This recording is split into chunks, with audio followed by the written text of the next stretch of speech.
భూలోకమంతా తెలుసుకుంటారు. రవికోటి దేవుడు రమ్యమైన దేవుడు, రవికోటి దేవుడు రమ్యమైన దేవుడు, రారాజుగా వచ్చుచున్నాడు. యేసు రారాజుగా వచ్చుచున్నాడు. యేసు రాజుగా వచ్చుచున్నాడు. భూలోకమంతా తెలుసుకుంటారు. యేసు రాజుగా వచ్చుచున్నాడు. భూలోకమంతా తెలుసుకుంటారు.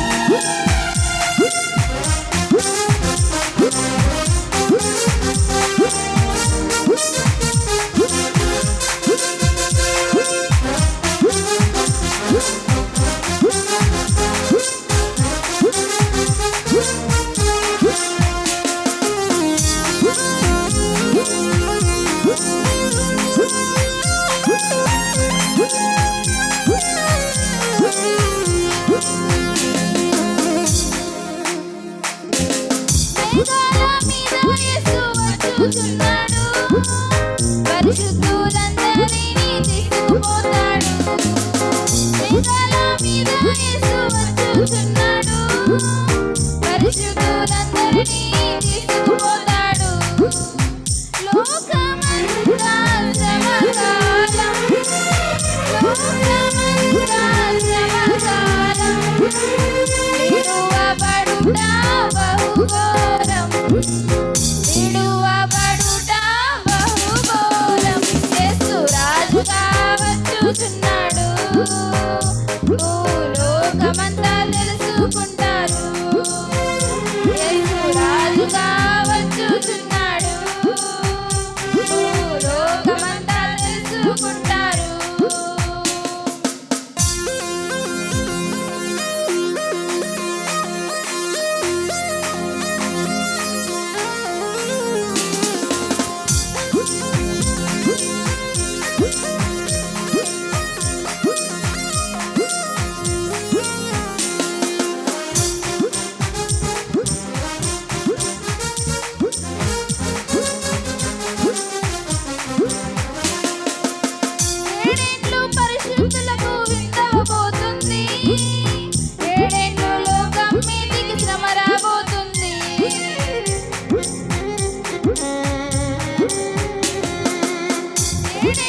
లోక రాజ్యాలన్నీ ఆయన ఏలును.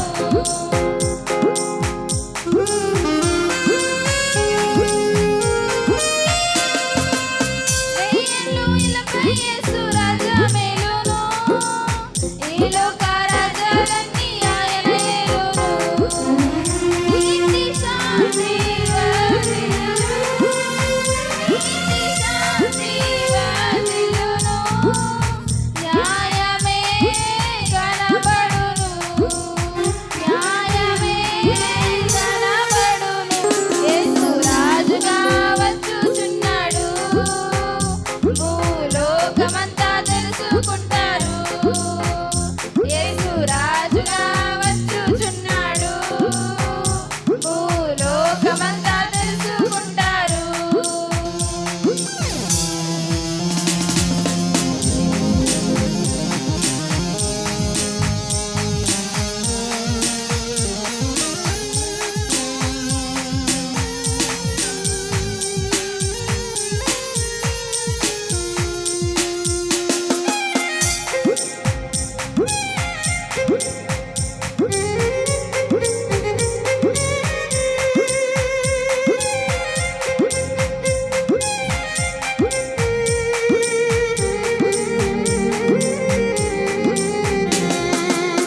ఈ లోక దేవతలన్నీ ఆయన ముందర సాగిలపడి నమస్కరించి గడగడలాడును.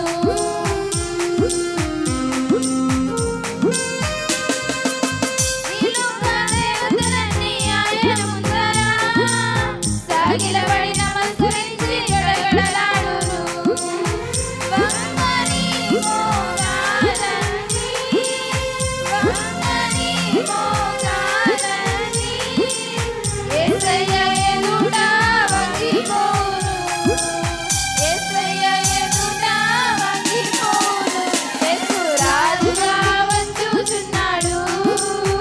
భూలోకమంతా తెలుసుకుంటారు. యేసు రాజుగా వచ్చుచున్నాడు. భూలోకమంతా తెలుసుకుంటారు.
చెంతకు వచ్చిన ప్రతి బిడ్డతో మీరు మాట్లాడమని అడుగుచున్నాను దేవా. ఈ ఉపవాస కూడికలో ప్రతి బిడ్డ మేలు పొందుకుని నా తండ్రి నీ సాక్షిగా ఉండడానికి సహాయం చేయమని దేవా. నీ వాక్యంతో మమ్మల్ని బలపరిచి నా తండ్రి ప్రభువా, మా గృహాలకు మీరు మా పంపించండి దేవా. ఈ మీటింగ్ ఆది నుంచి అంతం వరకు మీరు ఆశీర్వాదకరంగా నడిపిస్తారని, పాపినని నా ప్రార్థన పాస్తుని చేర్చుకుని ప్రతిఫలం దయచేస్తారని యేసు పరిశుద్ధ నామమున వినయగల మనసు తాడి పెట్టుకుంటున్నాను నా ప్రియ పరలోకపు తండ్రి.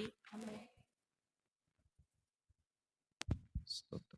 కూర్చుందామమ్మా. ప్రార్థనలో నడిపించిన సహోదరి దివ్యభారతి గారికి కోడిక పక్షాన వందనాలు తెలియజేస్తున్నాను. ఈ సమయంలో శ్రేష్టమైన సమయంలోనికి మనం వచ్చాం. ఈ రాత్రి మనం ఆహ్వానించుకున్న దైవజనులు సురేందర్ గారు మన మధ్యనున్నారు. శివకోడు ప్రాంతంలో దేవుని ఘనమైన పరిచర్యలో పాలిభాగస్తులుగా ఉంటూ అనేక మందిని ప్రభువు రాకడ కొరకు సిద్ధపరుస్తూ అనేకమైన ప్రాంతాల్లో దేవుని కొరకు ఒక సాక్షిగా వాడబడుతూ ఉన్న దైవజనులు మన మధ్య ఉండడం ఎంతైనా సంతోషకరం. అడిగిన వెంటనే నేను వస్తానని చెప్పి ఈ రాత్రి దేవుని వాక్యం అందించడానికి మన మధ్యకు వచ్చిన దైవజనులు సురేంద్ర గారికి మరొకసారి వందనాలు తెలియజేస్తూ ఈ సమయంలో దేవుని వాక్యాన్ని అందించవలసిందిగా ఐక సమయాన్ని అప్పగిస్తూ ఉన్నాను.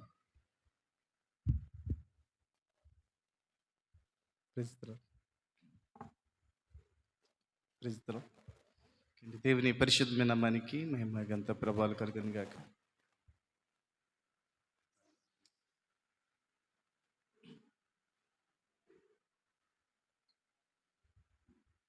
మన ప్రభును రక్షకుడైన యేసుక్రీస్తు వారి అద్వితీయ నామంలో ప్రతి ఒక్కరికి కూడా నా హృదయపూర్వక వందనాలు తెలియజేస్తున్నాను.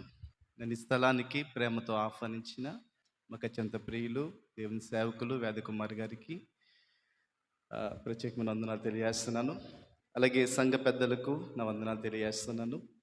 అలాగే వేదిక మీద ఉన్న దైవజనులకు వందనాలు. చక్కని సంగీతాన్ని అందిస్తున్న ప్రియతమ్ముడు బెనోనికి తమ్ముడికి ప్రత్యేకమైన వందనాలు. మరి ప్రతి ఒక్కరికి వందనాలండి. మరి గతించిన 2 దినాల్లో కూడా పరిశుద్ధ ఆత్మదేవుడు చక్కని వాక్యం ద్వారా మనందరితో కూడా మాట్లాడారని విన్నాము. ఈ రాత్రి కూడా కొద్ది నిమిషాలు దేవుని యొక్క వాక్యాన్ని ధ్యానం చేసుకుందాం. మరి ఎంతమంది వినటానికి ఇష్టపడుతున్నారు? ఈరోజు భోజనాలు ఉన్నట్టున్నాయి.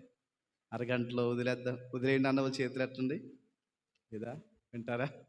దేవునికి మహిమ. దానియేలు గ్రంథము 2వ అధ్యాయము 34వ వచనం చదువుదాం. దానియేలు గ్రంథము 2వ అధ్యాయం 34వ వచనం. మరియు చేతి సహాయము లేక తీయబడిన ఒక రాయి ఇనుమును మట్టియు కలిసిన ఆ ప్రతిమ యొక్క పాదముల మీద పడి దాని పాదములను తుత్తునీయులుగా విరగొట్టినట్టు తమకు కనబడిన. చిన్న ప్రార్థన. యేసయ్యా నీకు వందనాలు, స్తోత్రాలు, స్తుతులు చెల్లిస్తున్నాం ప్రభా. నాయన ఇదిగో నా తండ్రి, ప్రియులు ఏర్పాటు చేసిన ఉపవాస కొడుకుల్లో గతించిన 2 దినాలు కూడా ప్రభా మీ ఆత్మ సహాయాన్ని దయచేసి తండ్రి నీ బిడ్డలందరితో మీరు మాట్లాడిన విధానాన్ని బట్టి నేను స్తుతిస్తున్నాను. ఈ రాత్రికాల సమయంలో బలహీనుడైన నన్ను కూడా జ్ఞాపకం చేసుకుని మీరు ఇచ్చిన ఈ అవకాశాన్ని బట్టి నీకు వందనాలు చెల్లిస్తున్నాం తండ్రి. నీ మాటలు తెలియజేస్తుండగా ప్రభా నీ బిడ్డలకి ఏ మాటలైతే అవసరమో ఆ మాటలు దయచేయమని ప్రార్థన చేస్తున్నాం. అయ్యా చేరువచ్చిన ప్రతి ఒక్కరితో కూడా మీరు మాట్లాడండి నాయన. నీ బిడ్డల్ని దర్శించండి. నీ ఆత్మకార్యాలు ఈ రాత్రి జరగడానికి సహాయం చేయండి తండ్రి. నీ వాక్యపు పునాది మీద నీ బిడ్డల్ని కట్టమని ప్రార్థన చేస్తూ మా ప్రభు రక్షకుడు యేసయ్య నామములో ప్రార్థించి వేడుకుంటున్నాను తండ్రి. ఆమేన్. రైట్ అండి. చదవబడిన వాక్యంలో మరియు చేతి సహాయము లేక తీయబడిన ఒక రాయి. సో ఈ రాయి ఏంటో, ఈ రాయి దేనికి సాదృశ్యంగా ఉందో తెలియజేసే ముందు దీనికి ముందు ఒక చరిత్ర మీకు తెలియజేయడానికి ఇష్టపడతా ఉన్నాను. ఒకనొక సమయంలో ఇశ్రాయేలు ప్రజలు ఐగుప్తు దేశంలో నుంచి కనాను దేశానికి వచ్చిన తర్వాత దేవుడు వారికి ఒక ఆజ్ఞ ఇచ్చాడు. నేను తప్ప వేరొక దేవుడు మీకు ఉండకూడదని తెలియజేశాడు. సో కాబట్టి పైన ఆకాశం అందే కానీ క్రింద భూమి అందే కానీ మీరే రూపాన్ని కూడా చేసుకోకూడదు, దేన్ని కూడా ఆరాధన చేయకూడదని యేసయ్య చెప్పడం జరిగింది. అయితే ఎప్పుడైతే ఇశ్రాయేలు ప్రజలు కనాన్ దేశానికి వచ్చారో కొంతకాలం బాగానే ఉన్నారు. తర్వాత ఇరుగు పొరుగు దేశాలు ఉండి కదా, ఫిలిస్తీయా, అమాలేకీయులు, ఇంకా చాలా దేశాలు ఉన్నాయి కదా. వీళ్ళ యొక్క దేవతలను తీసుకొచ్చి ఆ కనాను దేశంలో పెట్టి వాటికి ఆరాధన చేస్తూ ఉండేవారు. దేవుడికి చాలా కోపం వచ్చేది. అయితే దేవుడు వారికి బుద్ధి చెప్పటానికి, వారిని క్రమశిక్షణలో పెట్టడానికి, వారిని సరిచేయటానికి దేవుడు ఏం చేసేవాడంటే 4 విధాలుగా శిక్షిస్తూ ఉండేవాడట. ఒకటి ఏం చేసేవాడంటే శత్రువులకు అప్పచెప్తా ఉండేవాడు. ఇరుగు పొరుగున దేశాలు ఉండే కదా, వాళ్ళు వచ్చి దాడి చేసేవారు. వీళ్ళని కొంతమందిని చంపేసేవారు, కొంతమందిని బానిసలుగా తీసుకెళ్ళిపోయేవారు. ఈ రీతిగా శత్రువులకు అప్పచెప్తా ఉండేవాడు. రెండవదిగా కరువు రప్పిస్తూ ఉండేవాడు. కొన్ని సందర్భాల్లో భయంకరమైన కరువులు ఏవేల గ్రంథాలు మనం చూస్తూ ఉంటాం. భయంకరమైన కరువులు వస్తూ ఉండేవి. కరువులకి చాలామంది ప్రజలు చనిపోతూ ఉండేవారు. తద్వారా బుద్ధి తెచ్చుకుని మళ్ళా దేవుని పాదాలు పట్టుకుంటూ ఉండేవాడు. మూడవదిగా కాటకాన్ని రప్పిస్తూ ఉండేవాడు. తెగుళ్ళు రప్పిస్తూ ఉండేవాడు.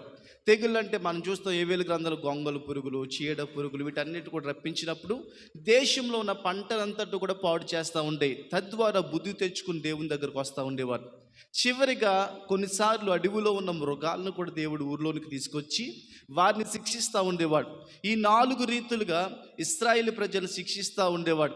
ఎందుకంటే వారు చనిపోవాలని ఉద్దేశంతో కాదు, వారికి నష్టం కలగాలని ఉద్దేశంతో కాదు, వారికి కీడు కలగాలని ఉద్దేశంతో కాదు, కానీ వారి జీవితాలను క్రమశిక్షణలో పెట్టాలి. కాబట్టి దేవుడు మనల్ని ఎందుకని శిక్షిస్తాడంటే మనం చచ్చిపోవాలనో మనకి ఏదైనా నష్టం జరగాలని ఉద్దేశంతో కాదు. మన జీవితంలో ఆత్మీయ క్రమశిక్షణ రావాలంటే, మన జీవితంలో డిసిప్లిన్ అనేది రావాలి. దేవుని యందు భయభక్తులు కలిగి దైవ భయముతో భక్తిని చేయాలనే ఉద్దేశంతో దేవుడు కొన్ని సందర్భాల్లో మనల్ని ఏం చేస్తూ ఉంటాడంటే శ్రమల గుండా నడిపిస్తూ ఉంటాడు. ఈరోజు చాలామంది జీవితాలు శ్రమలో ఉండటానికి కారణం ఏంటంటే వాళ్ళు ప్రార్థనా పరులు అయినప్పటికీ కూడా, దేవుని యొక్క వాక్యానుసారంగా నడిచిన వారు అయినప్పటికీ కూడా, ఎంతో భక్తి కలిగి జీవించేవారు అయినప్పటికీ కూడా కొన్ని సందర్భాల్లో శ్రమలుగా ఉండా వెళ్ళటానికి కారణం ఏంటంటే దేవుడు తనను ప్రేమించే వారందరినీ కూడా గద్దించి శిక్షిస్తూ ఉన్నాడట. కుమారులందరూ కూడా ఏం పొందుతున్నారటండి? శిక్షణలో పాలు పొందుతూ ఉన్నారు. ఎందుకంటే ఆత్మీయ జీవితంలో డిసిప్లిన్ అనేది చాలా అవసరం. ఇశ్రాయేలు ప్రజలు కూడా దేవుడు అలా శిక్షించేవాడు, అయితే మాట ఏం లేదు. ప్రవక్తలు పంపించాడు, మాట ఏం లేదు. చాలామంది సేవకులు పంపించాడు, మాట ఏం లేదు. ఆకాశంలోంచి దేవుడు అనేక సార్లు సూచక్రియల ద్వారా మాట్లాడాడు, అయినప్పటికీ కూడా మాట ఏం లేదట. అంతేకాకుండా చివరికి విసిగిపోయి దేవుడు ఏం చేశాడంటే శత్రువులకు అప్పగించేశాడు. బబులోను దేశానికి చెందిన నెబుకద్నెజరు అనే రాజు తన సైన్యం అంతటిని కూడా తీసుకుని వచ్చి యెరూషలేము చుట్టూ ముట్టడి దెబ్బలు వేసి కొన్ని సంవత్సరాలకి యెరూషలేము ప్రజలపైన దాడి చేసి సొలొమోను కట్టించిన దేవాలయాన్ని అగ్నితో కాల్చివేసి దాదాపు ప్రియుల చాలామంది ప్రజల్ని భయంకరంగా చంపేస్తాడు. చంపేసిన తర్వాత కొంతమందిని మాత్రం ఒక 10,000 మందిని చెర తీసుకుని వెళ్ళిపోతాడు.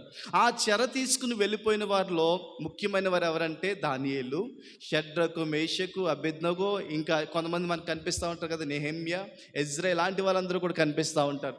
సో వీళ్ళందరూ కూడా బబులోను దేశంలో చెరలో ఉన్నారు. చెరలో ఉన్నప్పుడు కూడా కొంతమంది భక్తి కలిగిన వారు ఎలా ఉన్నారంటే దేవుని యందు భయభక్తులు కలిగి, దేవుని యందు భక్తి శ్రద్ధ కలిగి ప్రియులరా ఎంతో పరిశుద్ధంగా నీతిగా వారు జీవిస్తూ ఉన్నారట.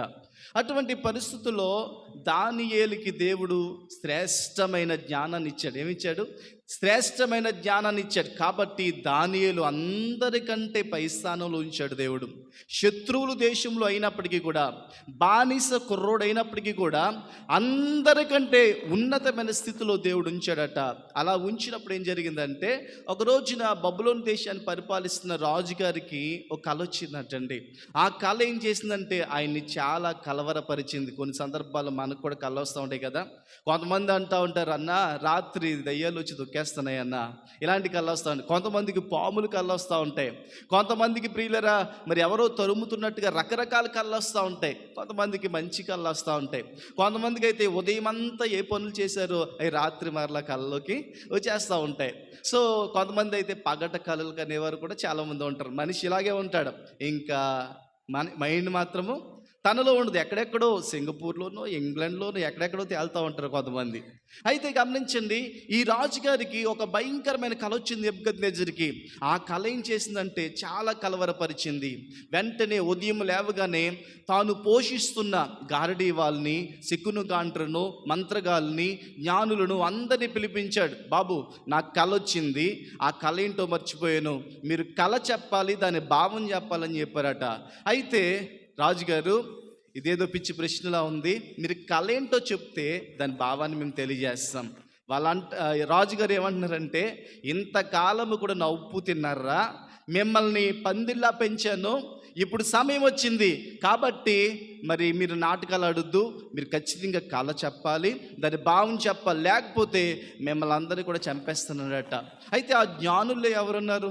దానియేలు కూడా ఉన్నాడు, షడ్రకు మేషకు అబేద్నెగోలు కూడా ఉన్నారు.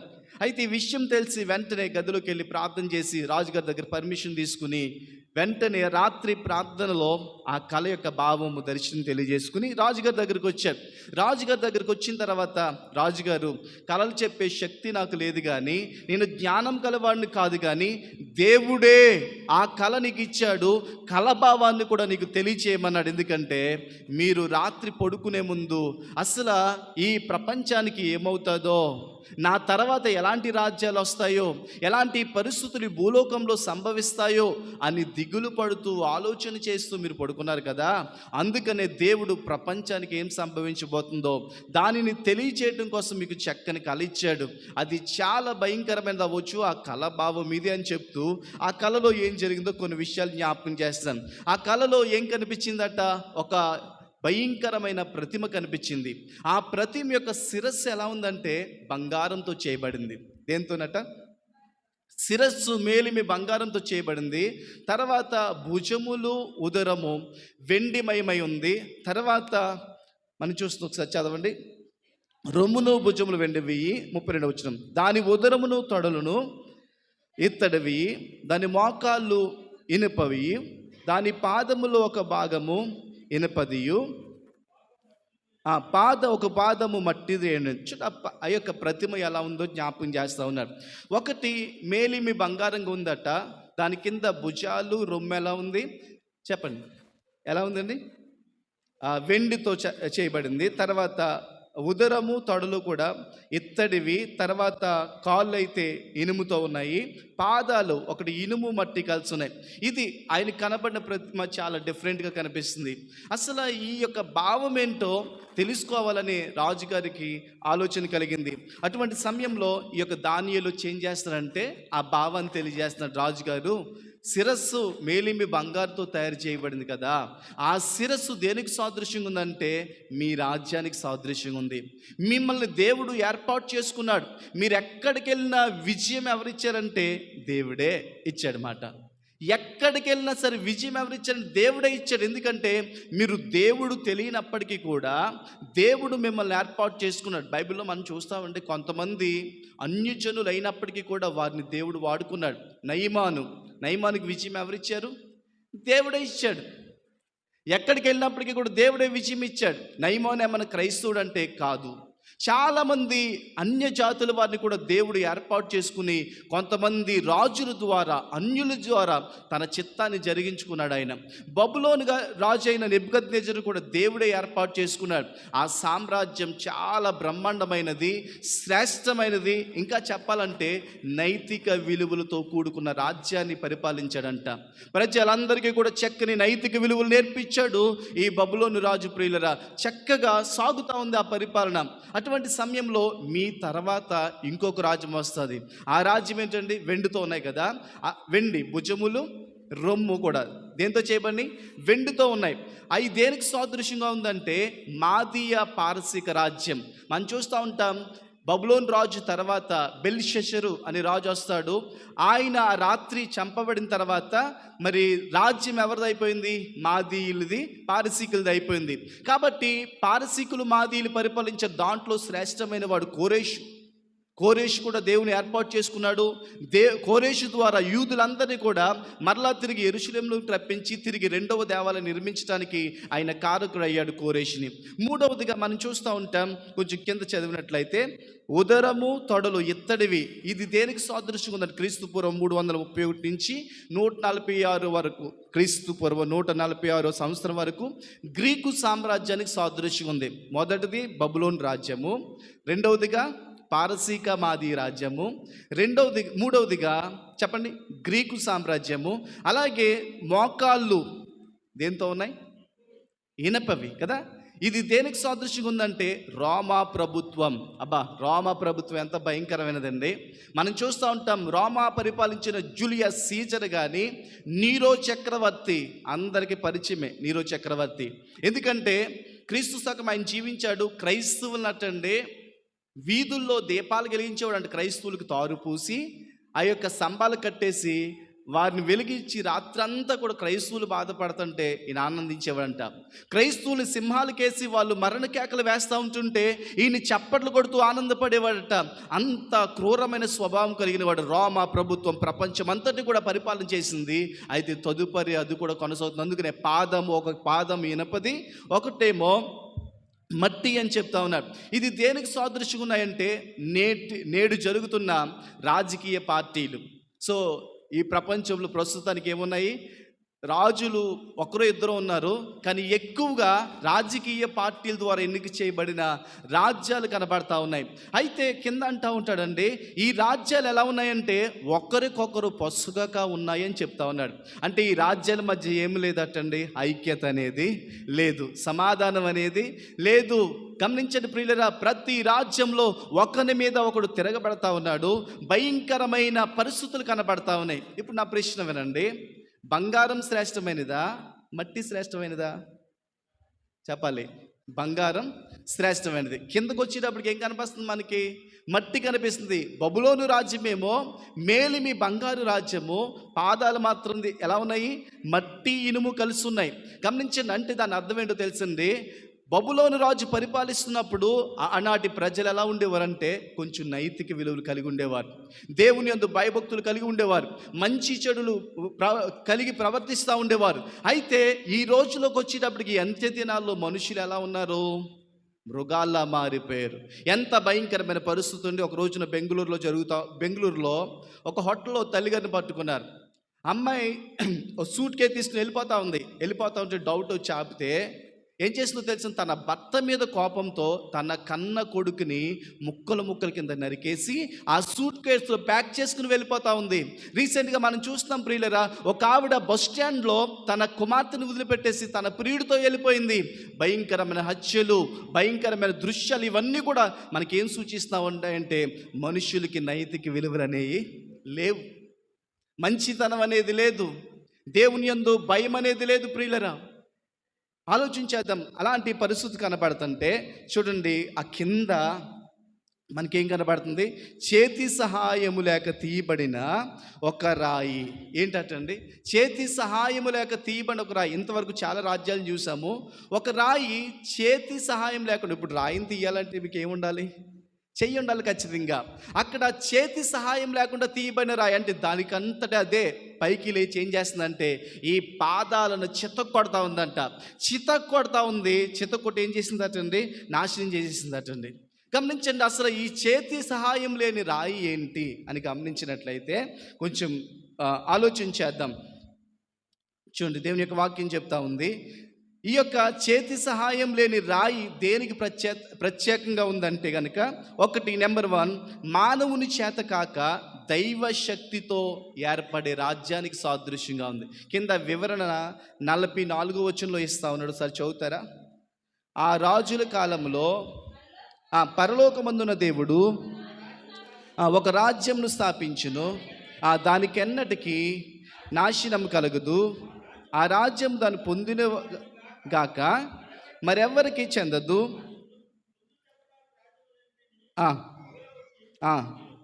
నిర్మూలం చేయను కానీ చాలండి. ఇప్పుడు చేతి సహాయం లేని రాయి. చేతి సహాయం లేని రాయి అంటే మానవుడు ఎవ్వరూ కూడా దానిని ఎత్తలేదు మాట. అంటే మానవుని చేత కాక దేవుని చేత ఏర్పరచబడిన రాజ్యం. ఆ రాజ్యం ఏంటంటే, ఇప్పుడు ఇంత అయితే రాయి అంటాం, కాస్త పెద్దగా ఉంటే బండ అంటాం, బండ ఇంకా బాగా పెద్దదైపోతే పర్వతం, అదే కొండ, పోలి కొండ ఇంకా పెద్దగా ఉంటే పర్వతం అంటాం. గమనించండి, ఆ బండ ఎవరంటే కొరింథీ రాసిన పత్రిక అంటాడు, క్రీస్తే అని చెప్తా ఉన్నాడు. చేతి సహాయం లేక తీయబడిన రాయి దేనికి సాదృశ్యంగా ఉందంటే, క్రీస్తు ప్రభు వారు స్థాపించే రాజ్యానికి సాదృశ్యంగా ఉంది. జాగ్రత్త వినండి ప్రియులరా, ఆ రాయి ఎవరంటే క్రీస్తే. అనగా ఈ పరిపాలన అంతా అయిపోయిన తర్వాత క్రీస్తు ప్రభు వారు శరీరధారిగా ఈ లోకానికి వచ్చి ఆయన ఏం చేశారు, ఆయన ప్రకటించిన సువార్త ద్వారా కల్వరి శిలువలో ప్రాణం పెట్టి రక్తం కాచడం ద్వారా ఆయన ఒక రాజ్యాన్ని స్థాపించాడట. కాబట్టి ఇది ఎవరి చేత స్థాపించబడింది చెప్పండి? ఈ క్రైస్తవ్యం అనేది ఎవరి చేత స్థాపించబడింది? మనుషులు ఎవరైనా స్థాపించారా? లేదు. పెద్దోళ్ళు ఎవరైనా స్థాపించారా?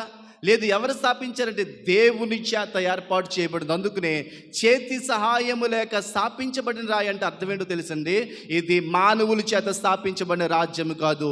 ఏ రాజులు స్థాపించలేదు, ఏ న్యాయాధిపతులు స్థాపించలేదు, లోక సంబంధమైన గొప్పవారు ఎవరు కూడా స్థాపించలేదు. స్వయంగా సర్వశక్తి కలిగిన దేవుడే శరీరధారిగా ఈ లోకానికి వచ్చి సువార్త ప్రకటించి కల్వరి శిలువలో ప్రాణం పెట్టి రక్తము కాచి ఆయన చేసిన శిలువ యాగము ద్వారా ఈ రాజ్యాన్ని ఏం చేశాడంటే స్థాపించాడు. మొదటి ప్రత్యేకత. రెండవదిగా కింద అంటా ఉంటాడు, ఈ రాయి ఏం చేస్తుందంటే ప్రతిమ యొక్క పాదముల మీద పడి దాని పాదములను తుత్తునీయులుగా విరగగొట్టును. ఇదేం చేస్తుందంట ఈ రాయి? ఒకటి, చేతి సహాయం లేకుండా తీయబడిందంటే దేవుడే స్థాపించాడని చూసాము. రెండవదిగా దానిలో ఉన్న ప్రత్యేకత ఏంటంటే, ఈ యొక్క రాయి ఆ ప్రతిమ యొక్క పాదాలను ఏం చేస్తుందో చితక కొట్టేస్తూ ఉంది. దాని అర్థం ఏంటో తెలుసండి, దాన్ని ఎవడో కూడా ఆపలేడు, దాన్ని ఎవడో కూడా ఆపలేడు. గమనించండి, అనగా క్రిస్టియానిటీ అనేది ఎలాంటిదంటే డునామస్ అంటారు. డునామస్ అంటే ఇది ఒక ప్రభంజనము లాంటిది, ప్రభంజనము లాంటిది. ఏ ఒక్కరు కూడా ఆపలేరు. అందుకనే ప్రియులరా, యేసుక్రీస్తు ప్రభు శరీరధారిగా వచ్చినప్పుడు ఆయన 60 మైళ్ళు దాటి తిరగలేదట. మా అయితే ఆయన 60 మైళ్ళు తిరిగాడంతే. ఆయన కోసం ఒక బుక్ రాసుకోలేదు ఆయన గురించి ప్రియులరు ఏమి గొప్పలు చెప్పుకోలేదు. కానీ ఆయన చనిపోయి తిరిగి లేచి పరలోకానికి వెళ్ళిన తర్వాత ఈరోజు క్రిస్టియానిటీ ఏదో ఒక దేశానికో ప్రాంతానికో పరిమితం కాదు. ప్రపంచంలో మ్యాక్సిమం అన్ని దేశాల్లో కూడా క్రిస్టియానిటీ ఉంది. రోజుకి కూడా ఏం చేస్తూ ఉంది? విస్తరిస్తూనే ఉంది, మహాపర్వతం అయిపోతూ ఉంది. చిన్న రాయి యేసు ప్రభు వారు ఆ బెత్లెహేము ప్రాంతంలో, యెరూషలేము ప్రాంతంలో సువార్త ప్రకటిస్తూ స్థాపించబడిన ఆ రాజ్యం ఏమైందంటే ఈరోజు అంతర్వేదికి వచ్చింది, ఆ శివకొడుకు వచ్చింది, తర్వాత ప్రియులర వేరే దేశాలకు వెళ్ళింది, అన్ని దేశాలకి కూడా వెళ్ళి ఇప్పుడు ఎలా ఉందంటే మహాపర్వతం అయిపోయింది. దీన్ని ఆపుదామని చాలామంది ప్రయత్నం చేస్తూ ఉన్నారు కదండి. ఆపుదామని చాలామంది ప్రయత్నం చేస్తారు. సేవకుల్ని చంపుతూ ఉన్నారు, మిషనరీలను చంపుతూ ఉన్నారు. రీసెంట్గా ఒక ఆయన చంపేసి కదండి, చార్లీ కర్క్ మనందరికీ తెలిసిన విషయమే. ఎంతోమందిని చంపుతున్నప్పటికీ కూడా ఆగిపోయిందా క్రిస్టియానిటీ? ఆగదండి. ఇది చంపితే ఇంకా విస్తరిస్తుంది.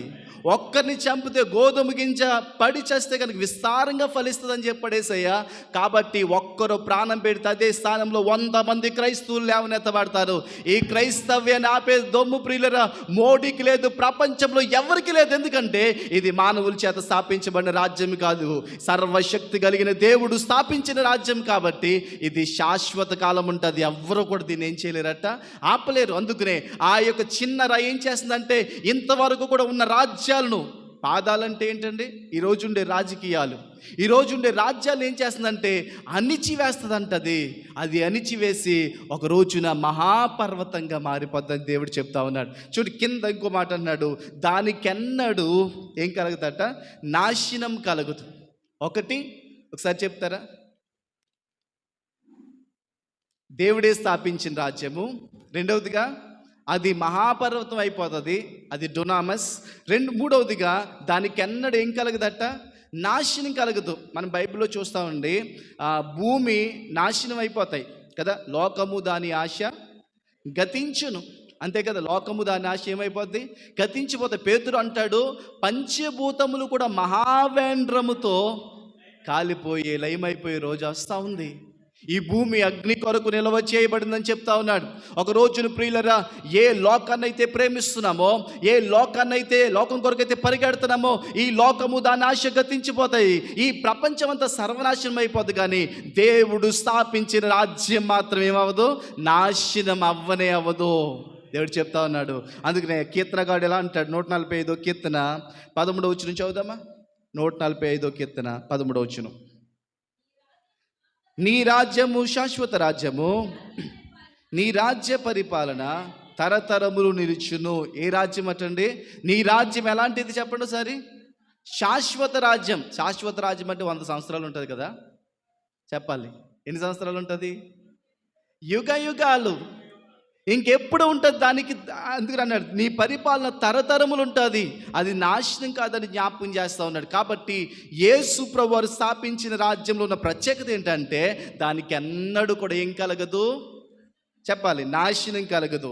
కింద అన్నాడండి, యుగ యుగములు యుగముల వరకు నిలిచును. ఇప్పుడు నా ప్రత్యేకత ఏంటంటే చూడండి, ఆ రాజ్యం ఎలా ఉంటుంది అసలు. ఆ రాజ్యం ఎలా ఉంటుందంటే, రోమిలు రాసిన పత్రిక 14వ అధ్యాయము 17వ వచనం చదువుతాం. 14వ అధ్యాయం 17వ వచనం చదువుతారా? ఆ దేవుని రాజ్యము ఆ భోజనము పానమును కాదు కానీ నీతియు సమాధానమును పరిశుద్ధాత్మ యందలి ఆనందమునై ఉన్నది.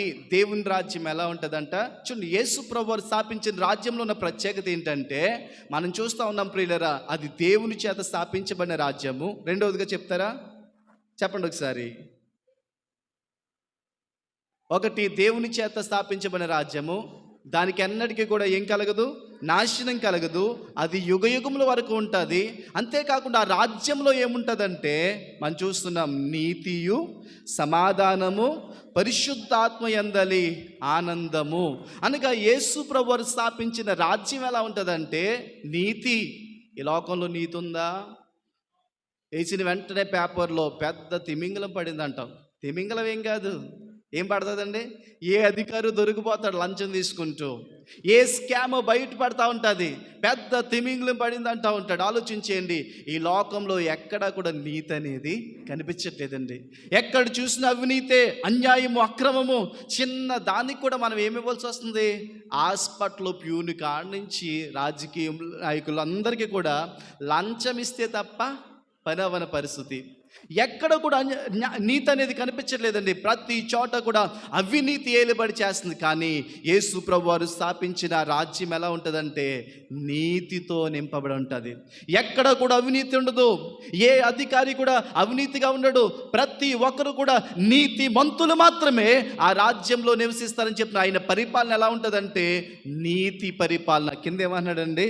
నీతియు చెప్పాలి, నీతియు సమాధానమును పరిశుద్ధాత్మ యందలి ఆనందము. ఏముంటుందట? రెండవదిగా సమాధానం ఉంటుంది, మూడవదిగా పరిశుద్ధాత్మ యందలి ఆనందము.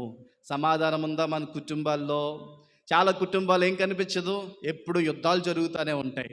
పాపం చర్చిలో చాలా నిశ్శబ్దంగా ఉంటారు. కానీ ఇంటికి వెళ్ళి ఒక పొరపాటున పాస్టర్ గారు అలా వెళ్తుంటే కనుక, మీ చర్చిలో నాకు తెలియదు కానీ మా చర్చిలో అయితే ఒకవేళ రాంగ్ టైంలో వెళ్తే కనుక చాలా చూడకూడనివన్నీ కూడా చూడాల్సి వస్తూ ఉంటుంది. కొట్టుకుంటూ ఉంటారు, దెబ్బలాడుకుంటూ ఉంటారు, గట్టిగా అరుస్తూ ఉంటారు. చర్చిలో పాట పాడమంటే స్వరం రాదు, కానీ మరి ట్యాప్ కాడ దెబ్బలాడేటప్పుడు మాత్రము మైక్ అవసరం లేదు, ఎటువంటి సౌండ్ సిస్టమ్ అవసరం లేకుండా కిలోమీటర్ వినిపిస్తూ ఉంటుంది కొంతమంది స్వరం. అలాంటి పరిస్థితి. ఆలోచించండి ప్రియులరా, మన కుటుంబాల్లో సమాధానం ఉందా? కానీ దేవుని రాజ్యం యొక్క పరిపాలన ఎలా ఉంటుందంటే, నీతి సమాధానము పరిశుద్ధాత్మ యందలి ఆనందం. ఇంకో మాట చూపిస్తాను. ప్రకటన గ్రంథం 21వ అధ్యాయం 4వ వచనం చదువుతారా? ప్రకటన గ్రంథం 21వ అధ్యాయం 4వ వచనం. ప్రతి బాష్ప బిందువును తుడిచివేయును, మరణం ఇక ఉండదు, దుఃఖమైనను ఏడ్పైనను వేదన అయినను ఇక ఉండదు. జాగ్రత్త చాలండి. దేవుడు స్థాపించిన రాజ్యంలో ఆ పరిస్థితి ఎలా ఉండదో తెలిసింది. అక్కడ ఏముండదంట? మరణం ఇక ఉండదు, దుఃఖం ఉండదు, వేదన ఉండదు, ఏడ్చే పరిస్థితి అస్సలే ఉండదట. ఇప్పుడు ఆలోచించేయండి, దేవుని రాజ్యం ఎంత శ్రేష్టంగా ఉంటుందో, ఎంత శ్రేష్టమైనదండి. దేవుని రాజ్యంలో ఏడుపు లేదు, కన్నీరు లేదు, మరణము లేదు, ఎటువంటి భయంకరమైన ప్రతికూల పరిస్థితులు లేవు. గొప్ప సమాధానము, శాంతి, నెమ్మదితో నింపబడిన రాజ్యము. ఎవరి రాజ్యము? నా యేసయ్య స్థాపించిన రాజ్యము. ఇప్పుడు నా ప్రశ్న ఏంటంటే, చేతి సహాయం లేకుండా తీయబడిన ఆ రాయి ఎవరంటే యేసుప్రభు వారే. యేసుప్రభు వారు స్థాపించిన రాజ్యానికి సాదృశ్యంగా ఉంది. ఆ రాజ్యంలో మనం ఉండాలంటే మనం ఏం చేయాలి? అసలు ఆ రాజ్యంలో ఉండాలని ఆశ ఎంతమందికి ఉంది? అయ్యా, ఈ లోక రాజ్యాల్లో శాంతి లేదు, సమాధానం లేదు, ఈ లోకము నశించిపోతుంది, ఈ లోకము అశాశ్వతమైనది. కానీ దేవుడు స్థాపించిన రాజ్యము ఎంతకాలం ఉంటుంది? శాశ్వతమైనది.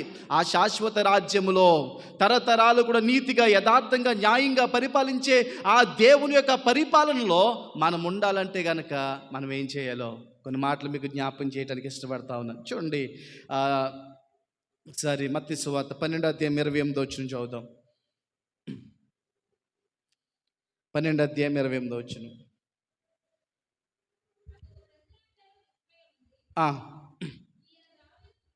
సారీ, 11:28 చదువుదాం. ప్రయాసపడి భారం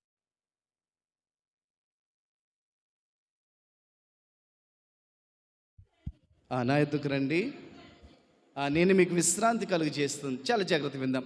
యేసు ప్రభువు వారు స్థాపించిన ఆ రాజ్యంలో మనందరం కూడా ఉండాలంటే మనం ఏం చేయాలి? ఏం చేయాలంటే మనము ముందుగా డౌన్ పేమెంట్ ₹1,00,000 కట్టాలా? చెప్పాలి. లేకపోతే అక్కడ 7 కొండలు ఉన్న ఎక్కాలా? అమెరికాకి వెళ్ళి ఏమైనా చేయాలా? ఏదైనా ఒక పెద్ద మందిరాన్ని కట్టించాలా? మనం ఏం చేయగలదండి? చేయవలసిందంతా ఎవరు చేసేసారు? యేసయ్య సిలువలో చేసేసాడు. నీవు నేను భరించవలసిన ప్రతి శిక్షను కూడా ఆయన శరీరం మీద భరించి, ఆయన రక్తము కార్చి మన పాపాలకు ప్రాయశ్చిత్తం చేసేసాడు. ఆయన మన పాప భారాన్ని తొలగించేశాడు. అయితే మనం చేయవలసిన చిన్న చిన్న పనులు ఇక్కడ జ్ఞాపకం చేస్తున్నాడు. ఆ దైవికమైన రాజ్యంలో ఉండాలంటే, ఆ శాశ్వత రాజ్యంలో ఉండాలంటే, యుగ యుగాలు కూడా నీతి, సమాధానము, పరిశుద్ధాత్మీయందలి ఆనందము కలిగి నువ్వు జీవించాలంటే గనక నువ్వు చేయాల్సిన మొదటి పని ఏంటో తెలిసింది? ప్రాణం పెట్టిన యేసయ్య నిన్ను పిలుస్తా ఉన్నాడు. ఏం చేస్తున్నాడు ఆయన? ప్రయాసపడి భారం మోసుకుంటున్న సమస్త జనులారా నా యొద్దకు రండి అనేసి దేవుడు నిన్ను నన్ను కూడా ఏం చేస్తా ఉన్నాడు? ఆహ్వానిస్తున్నాడండి. అందుకనే ఈరోజు నా ప్రశ్న ఏంటంటే, ఇంకో చోట అంటాడు, లోబడనొల్లని ప్రజల వైపు దినమెల్లా తన చేతులు చాపుతా ఉన్నాడట. దేవుడు ఆహ్వానిస్తున్నాడండి. ఆ రాజ్యంలో నువ్వు ఉండాలని, ఆ శాశ్వత రాజ్యంలో నువ్వు బ్రతకాలని, యుగ యుగాలు కూడా నీతి, సమాధానం, పరిశుద్ధాత్మీయందలి ఆనందం కలిగి దైవ రాజ్యం యుగ యుగాలు కూడా జీవించాలనే ఆశతో యేసు ప్రభువు ఏం చేస్తా ఉన్నారంటే, నేను ఆహ్వానిస్తూ ఉంటుంటే నా ప్రశ్న ఏంటంటే, ఈరోజు నువ్వు వచ్చావా? ఎంతమంది యేసయ్య చేతిలోనికి వచ్చారు? ఇంకా చాలామంది ఆలస్యం చేస్తూ ఉన్నారు. ఇంకా నాకు చిన్న వయసేనండి, ఇంకా స్కూల్ స్టేజే, ఇంకా కాలేజ్ చదవాలి, ఇంకా నా లైఫ్ని ఎంజాయ్ చేయాలి, ఇంకా యవ్వన వయసే కాబట్టి అందరు యవ్వనస్తుల వల్లే నేను తిరగాలి, త్రాగాలి, ఇష్టానుసారంగా నా జీవితాన్ని ఎంజాయ్ చేయాలి. అంతా అయిపోయిన తర్వాత అప్పుడు నా జీవితాన్ని దేవుడికి ఇస్తాను, దేవుని చేతిలోకి వస్తాను. ఒక రోజున ఒక తండ్రి కొడుకు బండి మీద అలా వెళ్తూ ఉంటుంటే మామిడి పళ్ళు అమ్ముతున్నారంట. డాడీ ఒక మామిడి పండు కొన్నానంట. సరే, కొడుకు అడుగుతున్నారు కదా అని ఒక మామిడి పండు కొన్నాడు. కొన్న తర్వాత తింటా ఉంటుంటే అసలు ఆ కుమారుని టెస్ట్ చేద్దామనేసి, నా కుమారుడా కొంచెం నాకు పెట్టరా అన్నాడంట. ఆగు డాడీ పెడతాననేసి మొత్తం సగం అయిపోయింది. సగం అయిపోయిందిరా పెట్టరంటే, ఆగు డాడీ పెడతాననేసి మొత్తం చివరికంతా తినేసాడటండి. అయిపోయిందిరా, టెంక కూడా అయిపోతుందంటే టెంక కూడా బాగా చీకేసాడంట. టెంక కూడా చీకేస్తున్నావా? ఆగు డాడీ ఇస్తాను. మొత్తం చీకేసి చెప్పబడిపోయిన తర్వాత తీసుకో డాడీ అని ఇచ్చాడటండి. మనం కూడా ఎలా ఉన్నామో తెలిసిన చాలామంది చిన్న వయసులో బాప్తీసం పొందుకోండి, యేసయ్యకి నీ ప్రశస్తమైన జీవితాన్ని ఇవ్వండి అంటే, ఆగండి పాస్టర్ గారు, నాకు ఇంకా చదువు అయిపోవాలి, ఇంకా యవ్వన వయసు అయిపోవాలి, పెళ్ళి కుదురుతుంది కదా, అప్పుడు తీసుకుంటానంటారు కొంతమంది. అప్పుడు తీసుకుంటాను, లేదా నా పిల్లలకు పెళ్ళిళ్ళు చేసిన తర్వాత, ఉద్యోగం చేసిన తర్వాత, నా యవ్వన జీవితం అంతా కూడా లోకంలో గడిపేసిన తర్వాత అప్పుడు దేవునికి ఇస్తానంటారు. అప్పుడు ఏమైనా ఉపయోగం అంటారా? ఆ పిల్లోడు చీకేసిన ట్యాంక్ ఇచ్చాడు కదా, దానికి మన లైఫ్కి ఏమి కూడా తేడా లేదు. ఈరోజు దేవుడు మాట్లాడుతూ ఉన్నాడండి. దేవుని దగ్గరికి వచ్చావా?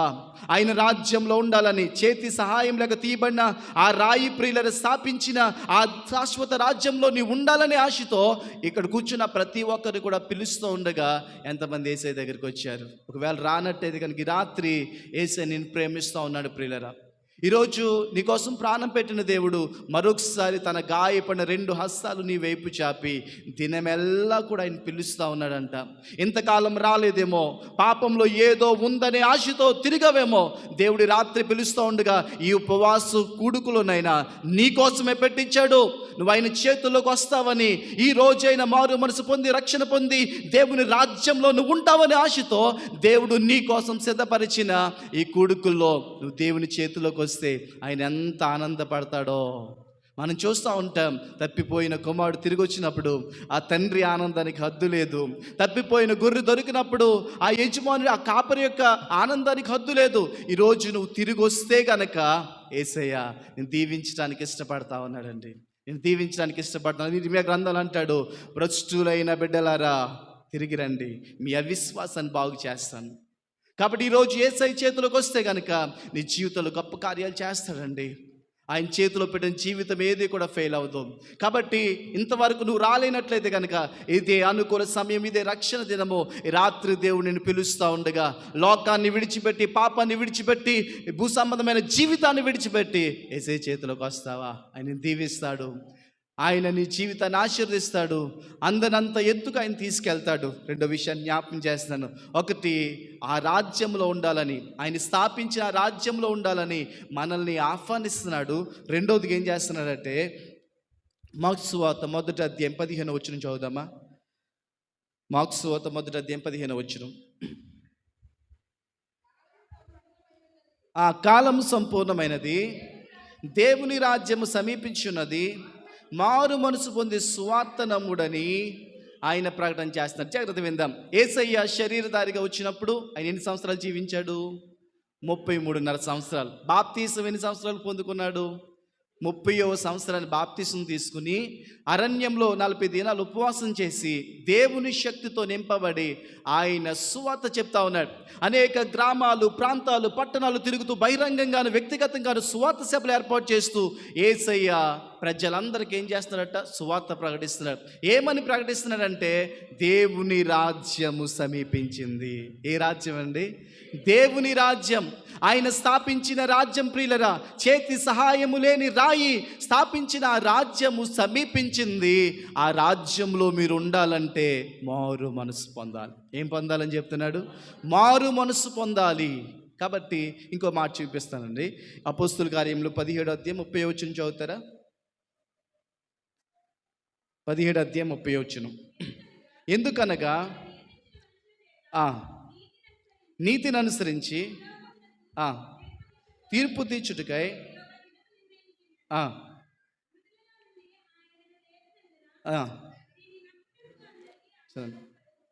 అంతటా అందరూ మారు మనస్సు పొందాలని మనుషులకు ఆజ్ఞాపించుచున్నాడు. ఇందాక మనం చూసామండి, ఆయన సువార్త ప్రకటిస్తూ ఏం పొందాలని సువార్త ప్రకటిస్తున్నాడు? మారు మనసు పొందండి. ఇక్కడైతే అపోస్టల్ పౌలు అంటున్నాడు, లేదా లోకరా అంటా ఉన్నాడు. యేసు ప్రభువు ఏం చెప్పాడంటే, ఆయన అంతటా అందరూ కూడా మారు మనసు పొందాలని ఆజ్ఞాపించుచున్నాడు. ఆజ్ఞ అంటే తప్పనిసరిగా చేయాల్సిందే. దేవుని యొక్క కమాండ్ ఏంటంటే కనుక నువ్వు మారు మనసు పొందాలి. మారు మనసు అంటే ఏంటంటే అసలని? మారు మనసు అంటే పాపాన్ని విడిచిపెట్టి దేవుని వైపు తిరగడం. ఒకసారి యోనా గ్రంథం తీస్తారా? యోనా గ్రంథము 3:9 చదువుదాం. 9 3:9 అండి. యోనా గ్రంథం. మనుషులందరూ తమ దుర్మార్గతను విడిచి బలత్కారములను మానివేసి, మనుషులేమి పశువులేమి గోనె పట్ట కట్టుకుని దేవుని వేడుకుని చేస్తాం. చాలండి. ఇక్కడ నినివే ప్రజలు ఎన్ని దినాలు ఉపవాసం ఉన్నారు? 3 రాత్రి పగలు ఉపవాసం ఉన్నారు. అన్నం మానేశారు, పానం కూడా మానేశారు. వారు పశువులు కూడా ఏం పెట్టలేదంట. అందరూ కూడా ఉపవాసం ఉండి దేవుని ఉగ్రత నుంచి తప్పించుకోవాలని ప్రార్థన చేస్తూ ఉంటుంటే ఇక్కడ చక్కని మాట ఉందండి. అన్నపానములు మానటమే ఫాస్టింగ్ కాదంట. ఏం మానేశారు? ఇంకా వారు దుర్మార్గాలను మానేశారు, వారి అవిధేయతను మానేశారు.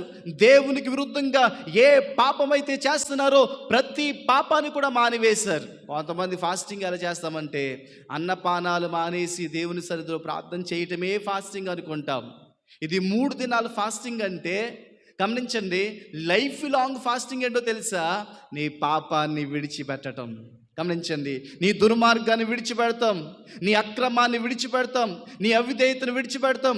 దేవునికి విరుద్ధంగా నీ జీవితంలో ఏ పాపమైతే ఏలుబడి చేస్తుందో ఆ ప్రతి పాపాన్ని విడిచిపెట్టి దేవుని యొద్దకు రావటమే మారు మనసు. ఈరోజు అనుభవం నీ జీవితంలో ఉందా? కొంతమంది ప్రియులరా 3 దినాలు ఎంతో ఉపవాసముడి ప్రార్థన చేస్తారు, కానీ పాపం మాత్రము విడిచిపెట్టరు. పాపం మాత్రం విడిచిపెట్టరు. మనం చూస్తున్నాం ప్రియులారా, ఒక రోజున ఆకాను పాపం చేశాడు. పాపం చేసినప్పుడు యెహోషువ ఆ యొక్క ప్రత్యక్ష గుడారం దగ్గరకు వచ్చి ఓకే కన్నీటితో ప్రార్థన చేస్తాడు, బట్టలు చింపేసుకుంటా ఉన్నాడు. దేవుడు అన్నాడు, యెహోషువ నీ ప్రార్థన ముందు ఆపే. ఎందుకో తెలుసా? ఇశ్రాయేలు ప్రజలు పాపం చేశారు.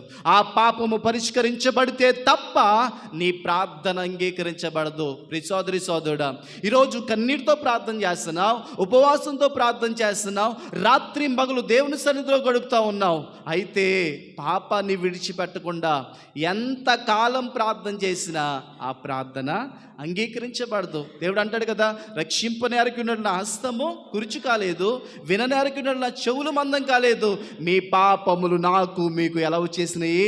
అడ్డుగా వచ్చేసినాయి. చాలామంది అనుకుంటా ఉన్నారు, ఇన్ని సంవత్సరాల నుంచి ప్రార్థన చేస్తున్నాను, సమాధానం లేదు. దైవ సేవకు చేత ప్రార్థన చేసుకున్న సమాధానం లేదు. సంఘమంతా కూడా నాకు ప్రార్థన చేస్తుంది, సమాధానం లేదు. ఎలా వస్తుంది సమాధానం? నీ హృదయంలో మెదులుతున్న పాపాన్ని విడిచిపెట్టావా? గమనించిన నీ జీవితంలో రహస్యంగా జరిగిస్తున్న ఆ యొక్క ఎఫ్ఐఆర్స్ విడిచిపెట్టావా? ఆలోచన చేయండి. కొంతమంది పడుకున్నట్టుగా ఉంటారు పిల్లలు, కానీ పడుకుని దుప్పడ ముసుకేసి చాటింగ్ చేస్తూ ఉంటారు. గమనించండి, తల్లిదండ్రులు ఎంత మోసపోతున్నారంటే నా పిల్లోడు చక్కగా కష్టపడి అలిసిపోయి పడుకున్నాడు అనుకుంటారు, కానీ ఏం చేస్తారండి? ఆ దుప్పడ ముసుగులో ఎవరితోనో చాటింగ్ చేస్తారు, ఏ అమ్మాయితోనో చాటింగ్ చేస్తూ ఉంటారు. రహస్యమైన పాపాలు. ఈరోజు ఆలోచన చేయండి ప్రియులారా, ఇలాంటి పాపాలన్నీ పెట్టుకునే జీవితంలో నువ్వెంత భక్తి చేస్తే ఏంటి, ఎంత బాగా పాటలు పాడితే ఏంటి, ఎంత బాగా ఆరాధన చేస్తే ఏంటి, ఎంత బాగా దైవ కార్యక్రమాలు చేస్తే ఏంటి, ఎంత కానుకిస్తే ఏంటి, దేవుడికి అది ప్రాముఖ్యం కాదు. నీ యొక్క విరిగి నరిగిన హృదయం ప్రాముఖ్యం. పాపాన్ని విడిచిపెట్టే పరిశుద్ధమైన జీవితం ప్రాముఖ్యం.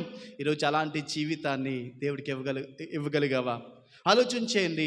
మారు మనసు పొందుడనేసి దేవుడు ఆజ్ఞాపించాడండి, ప్రకటించాడు. ఆ దేవుని రాజ్యం సమీపించింది. ఆ రాజ్యములో ఉండాలంటే ఖచ్చితంగా మారు మనసు పొందాలి. దేవుడు స్థాపించిన శాశ్వత రాజ్యంలో మరణము లేని, దుఃఖము లేని, వేదన లేని, కన్నీరు లేని, యుగ యుగాలు కూడా నిలిచే ఆ దైవిక రాజ్యంలో నువ్వు ఉండాలంటే నీ జీవితంలో మారు మనసు పొందాలి. ఈరోజు ఏ పాపంలో జీవిస్తున్నావో ఆ పాపాన్ని విడిచిపెట్టాలి. ఏ అక్రమంలో జీవిస్తున్న అక్రమాన్ని విడిచిపెట్టాలి. మద్యము మత్తును విడిచిపెట్టాలి. పాపపు వ్యసనాలను విడిచిపెట్టాలి. విడిచిపెట్టకుండా ఆశీర్వాదం రాదండి. శిష్యులు అంటారు, అయ్యా మేము సమస్తము విడిచిపెట్టి నేను వెంబడిస్తున్నాం. ఏం విడిచిపెట్టేశారండి? సమస్తాన్ని విడిచిపెట్టేశారు. వారికున్న కుటుంబాలను విడిచిపెట్టారు, ఆస్తిపాస్తులు విడిచిపెట్టారు, వ్యక్తిగతమైన జీవితాలను విడిచిపెట్టారు, వారి సుఖభోగాలను విడిచిపెట్టారు. విడిచిపెట్టకపోతే బ్లెస్సింగ్ పొందుకోలేము. గమనించండి, దేవుడు స్థాపించిన ఆ శాశ్వత రాజ్యంలో నీవు ఉండాలంటే నీతి, సమాధానము, పరిశుద్ధాత్మయందుల ఆనందం కలిగి ఏడుపు, దుఃఖం లేకుండా నువ్వు బ్రతకాలంటే గనక ఈరోజు నువ్వు మారు మనసు పొందాలి. మారు మనసు అనుభవం నీ జీవితంలో ఉందా? ఇంకా పాపాన్ని ప్రేమిస్తున్నావా? ఇంకా అక్రమ సంబంధంలో జీవిస్తున్నావా? మద్యం మత్తులో బ్రతుకుతున్నావు? ప్రియ సోదరి సోదరా, ఈరోజు బయటికి రా. ఎందుకంటే దేవుడు వాటిలోంచి బయటికి తీసుకురావడానికే ఈరోజు నీతో మాట్లాడుతూ ఉన్నాడు. ఒకవేళ దాంట్లోంచి బయటికి రాకపోతే కనుక రేపేం జరుగుతుందో మనకి తెలియదు. మా ఊర్లో ఒక యవనస్తుడు ఉన్నాడండి, మలికిపూర్ నుంచి స్పీడ్గా వస్తున్నాడు. రాంగ్ రూట్లో ఇన్నోవా వచ్చి మొన్ననే కొట్టేసింది, అక్కడికక్కడే చనిపోయాడు. 20 సంవత్సరాలు. మరణం ఎప్పుడు వస్తుందో తెలుసా? బాబు రేపు వస్తాను అని చెప్పి వస్తుంది అది. లేదు. కాబట్టి ఆలోచించేది. కొంతమంది అనుకుంటారు ఇంకా చిన్నపిల్లే కదా అనుకుంటారు. నిన్ననే మా చర్చిలో ఒక ఇంటర్మీడియట్ అమ్మాయి బాప్తిసం తీసుకుందండి వాక్యం చేత తాగబడి. చిన్న పిల్లలు బాప్తిసం తీసుకుంటా ఉన్నారు. ఈరోజు చాలామంది దాదాపు జాబ్ చేసే స్టేజ్కి వచ్చినప్పటికీ కూడా ఇంకా ఆలస్యం చేస్తున్నామంటే కారణం ఏంటో తెలుసా? లోకాన్ని నువ్వు ప్రేమిస్తూ ఉన్నావు. లోకమునైనను దానిలో ఉన్న వాటినైనను ప్రేమించకుడి. లోకాన్ని ప్రేమించే వారిలో దేవుని ప్రేమ ఉండదో వారు ఎంత మాత్రము దేవుని రాజ్యాన్ని స్వతంత్రించుకోలేరు. కాబట్టి ఈరోజు నువ్వు మారు మనసు పొందాలని దేవుడు ఏం చేస్తున్నాడటండి? ఆజ్ఞాపిస్తున్న ఈ నినివే ప్రజలు ఏం చేస్తారో తెలుసండి? అన్నపానములు మానటమే కాదు, వారి ఫాస్టింగ్ ప్రియులరా భోజనం మానేసి మరి ఈ యొక్క నీళ్లు మానేసి బూడిదలో కూర్చుని ప్రార్థన చేయటం కాదు.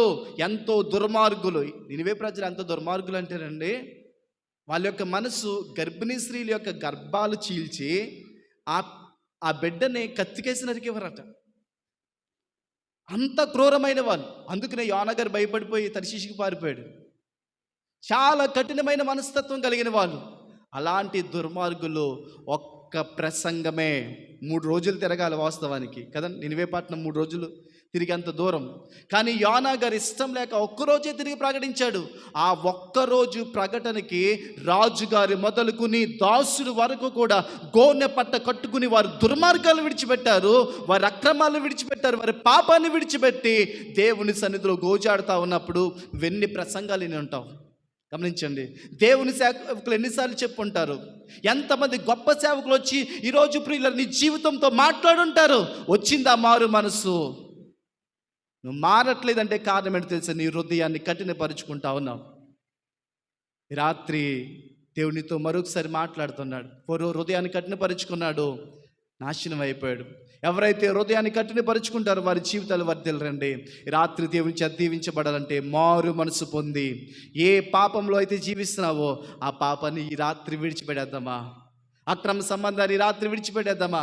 ఆ మద్యపు అలవాటుని రాత్రి విడిచిపెట్టేద్దామా? ఆ ఫోన్ చాటింగ్స్ని ఈరోజు విడిచిపెట్టేస్తామా? ఇంకా దేవునికి విరుద్ధంగా నీ జీవితంలో ఏ కార్యాలు అయితే ఉన్నాయో ఆ ప్రతి కార్యాన్ని రాత్రి విడిచిపెట్టి, దేవా నా జీవితానికి సమర్పించుకున్నానయ్యా, నీ చిత్తానుసారంగా బ్రతుకుతానని ఆయనకి సమర్పించుకుంటే ఈరోజు యేసయ్య ఎంత ఆనందిస్తాడండి. ఎందుకంటే నేను రక్షించడం కోసం ఆయన ప్రాణం పెట్టాడు, రక్తము కాచాడు. నువ్వు పొందవలసిన ప్రతి గాయాన్ని కూడా ఆయన సిలువలో భరించాడు. ఆ ప్రేమమూర్తి అయిన దేవుడు నువ్వు వస్తే ఈరోజు తన కౌగిలిలో నేను దాచుకోవడానికి ఇష్టపడతా ఉన్నాడు. కాబట్టి ఒకటి, మనందరినీ కూడా స్వార్థ ద్వారా ఆహ్వానిస్తున్నాడు ఆ రాజ్యంలోనికి. రెండవదిగా ఆ రాజ్యంలో ఉండాలంటే మారు మనసు పొందాలి. మారు మనసు లేని వారు ఆ రాజ్యంలో ఉండరు. బాప్తిసం తీసుకున్నానండి, మారు మనసు లేదండి ఉంటారా? ఉండరు. గమనించండి. మారు మనసు అనేది ఒక్కరోజు పొందేది కాదండి, చచ్చిపోయే వరకు కూడా పొందేది. ప్రతిరోజు కూడా మారు మనసు పొందుతూ ఉండాలి. కొంతమందికి తాగరు, వ్యభిచారించరు, ఇలాంటి పనులు చేయరు. కానండి కొంతమందికి అహంకారం అనేది ఉంటుంది. సో నేను బాగా పాటలు పాడగలను, నేను బాగా వాక్యం చెప్పగలను, ఆ సంఘంలో నన్నే గుర్తిస్తారు, పాస్టర్ గారు ప్రతి దానికి నాకే ప్రాధాన్యత ఇస్తారు. ఇదేంటంటే ఆత్మీయ గర్వం. అన్నిటికంటే భయంకరమైన పాపం ఏంటో తెలుసండి? గర్వం. లూసిఫర్ పడిపోవడానికి కారణం ఏంటి అసలు? గర్వము. కొంతమంది జీవితాల్లో ఆస్తిపాస్తులు బట్టో, అంతస్తులు బట్టో, ఉద్యోగాలు బట్టో, పేరు ప్రఖ్యాతులు బట్టో, లోక సంబంధంగా కలిగి ఉన్న పరపతిని బట్టో కొంతమంది గర్విస్తే కొంతమందికి ఆత్మీయ గర్వం మేలుబడి చేస్తూ ఉంటుంది. నాకు గొప్ప తలాంతులు ఉన్నాయి, నేను గొప్పగా దేవుని కార్యక్రమాలు చేయగలను అని గర్వం ఎప్పుడైతే వస్తుందో, బైబిల్ అంటాడండి, నాశనానికి ముందు గర్వం నడుచును, పడిపోవటకు ముందు అహంకారమైన మనస్సు నడుచును. ఇంత గర్వం కూడా మన జీవితంలోకి రాకూడదు. గర్వం వస్తే వెంటనే దేవుడు నేను శిక్షిస్తాడండి. ఒక రోజున ఒక కార్ ఇచ్చాడండి దేవుడు. ఒకసారి అనుకున్నాను, ఈ కార్ చాలా బాగుంది కదా అనుకున్నాను. అయితే నెక్స్ట్ డే ఉదయం లేచి చూసేటప్పటికి ఎంత సొట్ట ఉంది దానికి. ఏంటి ప్రభా ఎలా ఆడిపోయింది అసలు అని నా మనసు అంత చివికమనిపోయింది. ఎలా ఆడిపోయిందంటే, ఇలా రివర్స్ చేస్తున్నప్పుడు ఎప్పుడు నొక్కేసిందో, గేట్ నొక్కేసిందంటే ఎప్పుడు కూడా చాలా పెద్ద స్పేస్ ఉంటుంది, కానీ ఆ గర్వము అంతటితో పోయింది. ఇంకెప్పుడు కూడా దాని మీద మనసు పెట్టకూడదు అనుకున్నాను. ఆలోచించేయండి ప్రియులారా, గర్వం అనేది చాలా భయంకరం. దేవుని యొక్క వాక్యం చెప్తా ఉందండి, మారు మనసు పొందాలి. 3వ విషయాన్ని జ్ఞాపకం చేస్తాను. యోహాను సువార్త 3వ అధ్యాయం 3వ వచనం చదువుతాం. యోహాను సువార్త 3వ అధ్యాయం 3వ వచనం చదువుతారా? అందుకు యేసు అతడుతో ఒకడు క్రొత్తగా జన్మించితే తప్ప దేవుని రాజ్యమును చూడడు. ఏం చూడడటండి? దేవుని రాజ్యమును చూడడు. ఈ మాటలు ఎవరితో చెప్తున్నాడంటే, ఒక రోజున యేసు ప్రభువు బోధిస్తూ ఉన్నప్పుడు ఒక పెద్ద ఆయన వచ్చాడంట. ఆయన పేరేంటంటే నికోదేము యేసు ప్రభువు దగ్గరికి వచ్చి, అయ్యా, పరలోక రాజ్యంకి వెళ్ళాలంటే నేను ఏం చేయాలి అని అడుగుతా ఉన్నాడు. అయితే అప్పటికి ఆయన ఎవరంటే ధర్మశాస్త్ర ఉపదేశకుడు, ధర్మశాస్త్రం ఉపదేశించేవాడు. యేసయ్య అంటా ఉన్నాడు, ఒకడు నీటి మూలముగాను క్రొత్తగా జన్మిస్తే తప్ప దేవుని రాజ్యాన్ని చూడడని చెప్తా ఉన్నాడు. ఇప్పుడు ఆలోచించేయండి, ఒకటేమో యేసయ్య దగ్గరికి రావాలి, రెండవదిగా మారు మనసు పొందాలి, మూడవదిగా క్రొత్తగా జన్మించాలి. ఆయనకున్న డౌట్ ఏంటంటే, ప్రభా, నేను ముసలోడిని అయిపోయిన ప్రభా, మళ్ళా మా అమ్మ గర్భంలోకి వెళ్ళి మళ్ళా ఎలా పుట్టగలను? దేవుడు ఒక నవ్వు నవ్వి, బాబు, దేవుని రాజ్యం చేరాలంటే గనక నీటి మూలముగాను ఆత్మ మూలముగాను ఒకటి జన్మించాలి. మీరు దేనికి సాదృశ్యంగా ఉంది చెప్పాలి? వాక్యానికి సాదృశ్యంగా ఉంది. రెండవదిగా పరిశుద్ధాత్మ కూడా సాదృశ్యంగా చెప్తా ఉంటాం. వాక్యానికి సాదృశ్యంగా ఉంది. కింద ఇంకోటి ఏమంటున్నాడు? ఆత్మ మూలముగా, పరిశుద్ధాత్మ మూలం. దీని అర్థం ఏంటంటే అండి, జాగ్రత్తగా విందాం. దేవుని సేవకులు వాక్యం చెప్తా ఉన్నప్పుడు వాక్యం మీ చెవులోనికి వినపడుతుంది. మీ దగ్గరికి ఎవరు వస్తారంటే పరిశుద్ధాత్మదేవుడు వస్తాడు. పరిశుద్ధాత్మదేవుడు వచ్చి, ఈరోజు పాస్ట్గా చెప్పారు కదా, అది నీ కోసమే. ఇదిగో ఈ గర్వంతో జీవిస్తున్నా కదా, ఇది నీ కోసమే. ఇలాంటి అతిక్రమంలో జీవిస్తున్నా కదా, ఇది నీకోసమే. ఇలాంటి సంబంధంలో జీవిస్తున్నా కదా, ఇది నీకోసమే. ఇలాంటి వ్యసనాలు ఉన్నాయి కదా, అది నీకోసమే అనేసి పరిశుద్ధాత్మదేవుడు ఏం చేస్తాడంటే నిన్ను ఒప్పింప చేస్తాడు. అందుకనే ఆయన దేని గురించి ఒప్పింప చేస్తాడు? పాపమును గూర్చి, నీతిని గూర్చి, తీర్పును గూర్చి ఒప్పింప చేస్తాడట. అలా ఒప్పుకున్నప్పుడు ఏం జరుగుతుందంటే నీ హృదయంలో ఒక కార్యం జరుగుతుంది. దాన్ని ఏమంటామంటే రక్షణ కార్యం అంటాం. నీటి మూలంగా, ఆత్మ మూలంగా జన్మించడం అంటే అర్థం ఏంటంటే బాప్తిసం కాదండి. చాలామంది బాప్తిసం అనుకుంటూ ఉంటాం. అయితే దానికి ఉన్న ఆత్మీయ అర్థం ఏంటో తెలుసండి. అనగా దేవుని యొక్క వాక్యం ద్వారా పరిశుద్ధాత్మ దేవుడు నీలో చేసే ఆత్మకార్యం, అదేంటంటే రక్షణ కార్యం అంటారు. రక్షణ కార్యం. ఒకసారి తీతు రాసిన పత్రిక తీయండి. ఒకసారి తీతుకు రాసిన పత్రిక 3వ అధ్యాయం 5వ వచనం చదువుతాం. 5వ వచనం. మనము నీతిని అనుసరించి కాక తన కనికరం చెప్పునని, ఇది బాగా, పునర్జన్మ సంబంధమైన స్నానము ద్వారా పరిశుద్ధాత్మదేవుడు నూతన స్వభావాన్ని కలుగు చేయటం ద్వారా మనల్ని రక్షించను. ఇక్కడ కొంచెం క్లియర్గా చెప్తా ఉన్నాడు. దేవుడు చేసే రక్షణ కార్యం ఏంటో తెలుసండి. పరిశుద్ధాత్మదేవుడు మన దగ్గరికి వచ్చి ఒప్పింపు చేస్తారు కదా, మనం ఒప్పుకున్నప్పుడు మనకి ఏం కలుగుతుంది? పశ్చాత్తాపం కలుగుతుంది. అవును ప్రభువా, ఆ పాపాత్ముడు నేనే, ఆ దుర్మార్గుడు నేనే, అన్యాయస్తుడు నేనే, అలాంటి కార్యాలు చేసి ఉన్నవాడు నేనే అనేసి మనం ఒప్పుకుంటూ ఉంటాం. ఎప్పుడైతే ఒప్పుకుంటామో పరిశుద్ధాత్మదేవుడు ఏం చేస్తాడంటే నీకు స్నానం చేయిస్తాడు అంతరంగాన్ని. అంటే అంతరంగపు శుద్ధిని కలుగు చేస్తాడు ఆయన. అంతరంగాన్ని శుద్ధి చేస్తాడు. రెండవదిగా ఆయన చేసేది ఏంటంటే నిన్ను నూతనమైన స్వభావాన్ని ఇస్తాడు. ఏం చేస్తాడండి? అందుకని ఎవడైనా క్రీస్తునందున ఎడల నూతన సృష్టి అంటే నీ అంతరంగాన్ని ఏం చేస్తాడు? ఆయన నూతన పరిచేస్తాడండి. నీలో పాప స్వభావం అనేది ఇంకా ఉండదు. పాపం చేయాలనే కోరిక ఉండదు. దేవునికి వ్యతిరేకంగా ఉండాలనే కోరిక ఉండదు. కాబట్టి ఆలోచించేయండి, ఈ రక్షణ కార్యం నీలో జరిగిందా? దీన్ని ఏమంటారంటే బోర్న్ అగైన్ ఎక్స్పీరియన్స్, నూతనంగా జన్మించటం. ఈ క్రొత్త జన్మ అనుభవం నీ జీవితంలో ఉందా? ఎప్పుడైనా చిన్నప్పటి నుంచి మా అమ్మ నన్ను తీసుకొచ్చేస్తానండి, వస్తున్నాను, పాటలు పాడుతున్నాను, వెళ్ళిపోతాను అనుకున్నా కానీ నీ జీవితంలో పరిశుద్ధాత్మదేవుడు దర్శించిన రోజు ఉందా? పరిశుద్ధాత్మదేవుడు నీ జీవితంలో రక్షణ కార్యం చేసిన రోజు ఉందా? ఆయన రక్షణ కార్యం చేయాలంటే మనం ఏం చేయాలో తెలుసా? దేవుని యొక్క వాక్యాన్ని శ్రద్ధగా వినాలి. వింటే ఏం కలుగుతుంది? విశ్వాసం కలుగుతుంది. వినుట వల్ల ఏం కలుగుతుంది? విశ్వాసం కలుగుతుంది. దేవుని సేవకుడు చెప్పే మాటలు వింటే విశ్వాసం కలుగుతుంది. వినకపోతే కనుక పరిశుద్ధాత్ముడు రాడు. సరిగ్గా వినకపోయినా పరిశుద్ధాత్ముడు రాడు. ఎవరు వస్తారండి? సాతాను వస్తాడు. వచ్చి ఏం చేస్తాడు? నీ హృదయంలో విత్తబడిన ఆ 2 విత్తనాలు కూడా తీసుకుని వెళ్ళిపోతాడు. ఇంకా ఆ హృదయంలో వాక్యం ఉంటుందా? వాక్యం లేని హృదయం ప్రియులరా. దావీదు అంటాడు, నేను పాపం చేయకున్నట్లుగా నా హృదయంలో ఏముంచుకున్నాను? నీ వాక్యాన్ని ఉంచుకున్నాను. ఇప్పుడు ఆ వాక్యాన్ని సాతాను ఎత్తుకెళ్ళిపోతే నీ హృదయంలో నీ హృదయంలో ప్రియుల నైతిక విలువలని ఉంటాయా? దేవుని కొరకు జీవించాలని కోరుకుంటుందా? దేవుని యందు భయభక్తులు కలిగి జీవిస్తావా? పాపాన్ని విడిచిపెట్టి పారిపోయే స్వభావం నీ జీవితంలో ఉంటుందా? వాక్యం లేనప్పుడు ఏ వ్యక్తి కూడా నీతిగా జీవించలేడండి.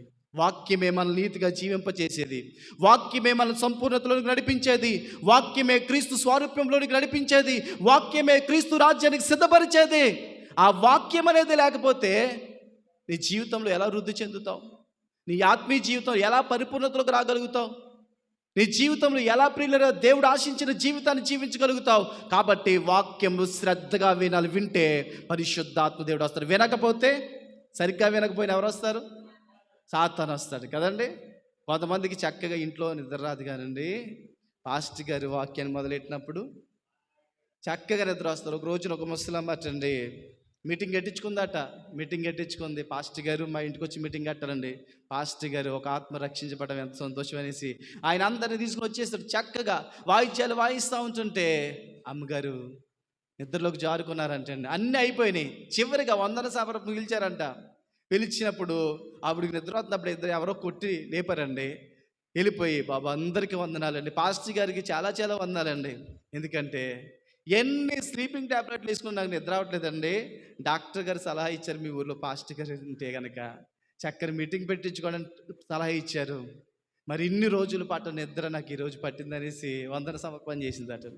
కొంతమంది ప్రియులు ఇంటికాడ 1 గంట 2 అయినా నిద్రపోరు, కానీ చర్చిలోకి వచ్చి అరగంట సేపు ఎంత బాగా నిద్ర ఆడుతుందో. ఈరోజు ఆలోచించండి ప్రియులారా, ఇలా ఉంటున్నప్పుడు ఈ జీవితం ఎలా వృద్ధి చెందుతుంది, ఆత్మీయంగా ఎలా ఎదుగుతామో. కాబట్టి వాక్యముని జీవితంలోకి రానివ్వాలంటే శ్రద్ధగా దేవుని సేవకుని చెప్పిన మాటలు వినాలండి. అలా విన్నప్పుడు ఏం కలుగుతుంది? విశ్వాసం కలుగుతుంది. విశ్వాసం కలగటమే కాదు, కానీ ఆ టైంలో వింటున్న సమయంలో పరిశుద్ధాత్మ దేవుని దగ్గరికి వచ్చి ఆయన ఒప్పింప చేస్తాడు. అప్పుడు పశ్చాత్తాపం కలుగుతుంది. పశ్చాత్తాపం కలిగినప్పుడు నీ అంతరంగాన్ని శుద్ధి చేస్తాడు. అంతే కదండి, పశ్చాత్తాపం కలిగితేనే కదా. ఒక రోజున దేవుని మందిరానికి 2 వ్యక్తులు వచ్చారట. అందరికి తెలుసు కదా, సుంకరి, పరిసయుడు. పరిసయుడు ఏదో ప్రార్థన చేస్తున్నాడు, సుంకరి మాత్రం ఎలా ప్రార్థన చేస్తున్నాడు? ఆకాశం వైపు కన్నులెత్తడానికి ధైర్యం చాలక ఎలా చేస్తున్నాడండి చెప్పాలి? దేవా పాపినైనా నన్ను కరుణించు. ఆ ప్రార్థనలో పశ్చాత్తాపం కనపడుతుంది మనకి. గమనించండి, దేవుని వైపు చూడటానికి ధైర్యం చాలేదు కాబట్టి పశ్చాత్తాపంతో చేశాడు ప్రార్థన. అక్కడ ఉంటుందండి, ఆ తక్షణమే అతడు నీతిమంతుడిగా తీర్చబడ్డాడు.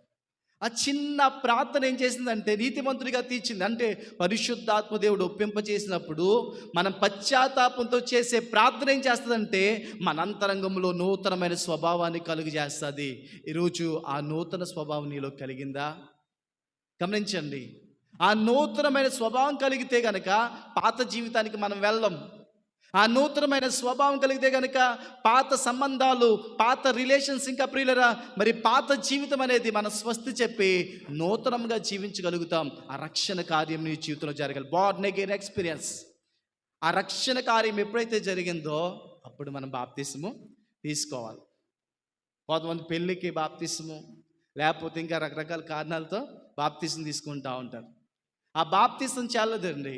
నీ జీవితంలో రక్షణ కార్యం జరిగినప్పుడే, విశ్వాసం కలిగినప్పుడే, పరిశుద్ధాత్మ దేవుడు నూతనమైన స్వభావం కలిగి చేసినప్పుడే బాప్తిసం తీసుకోవాలి. ఇంకా ఎంతమంది బాప్తిసం తీసుకోవాలో నాకు తెలియదు, కానీ బాప్తిసం తీసుకోండి.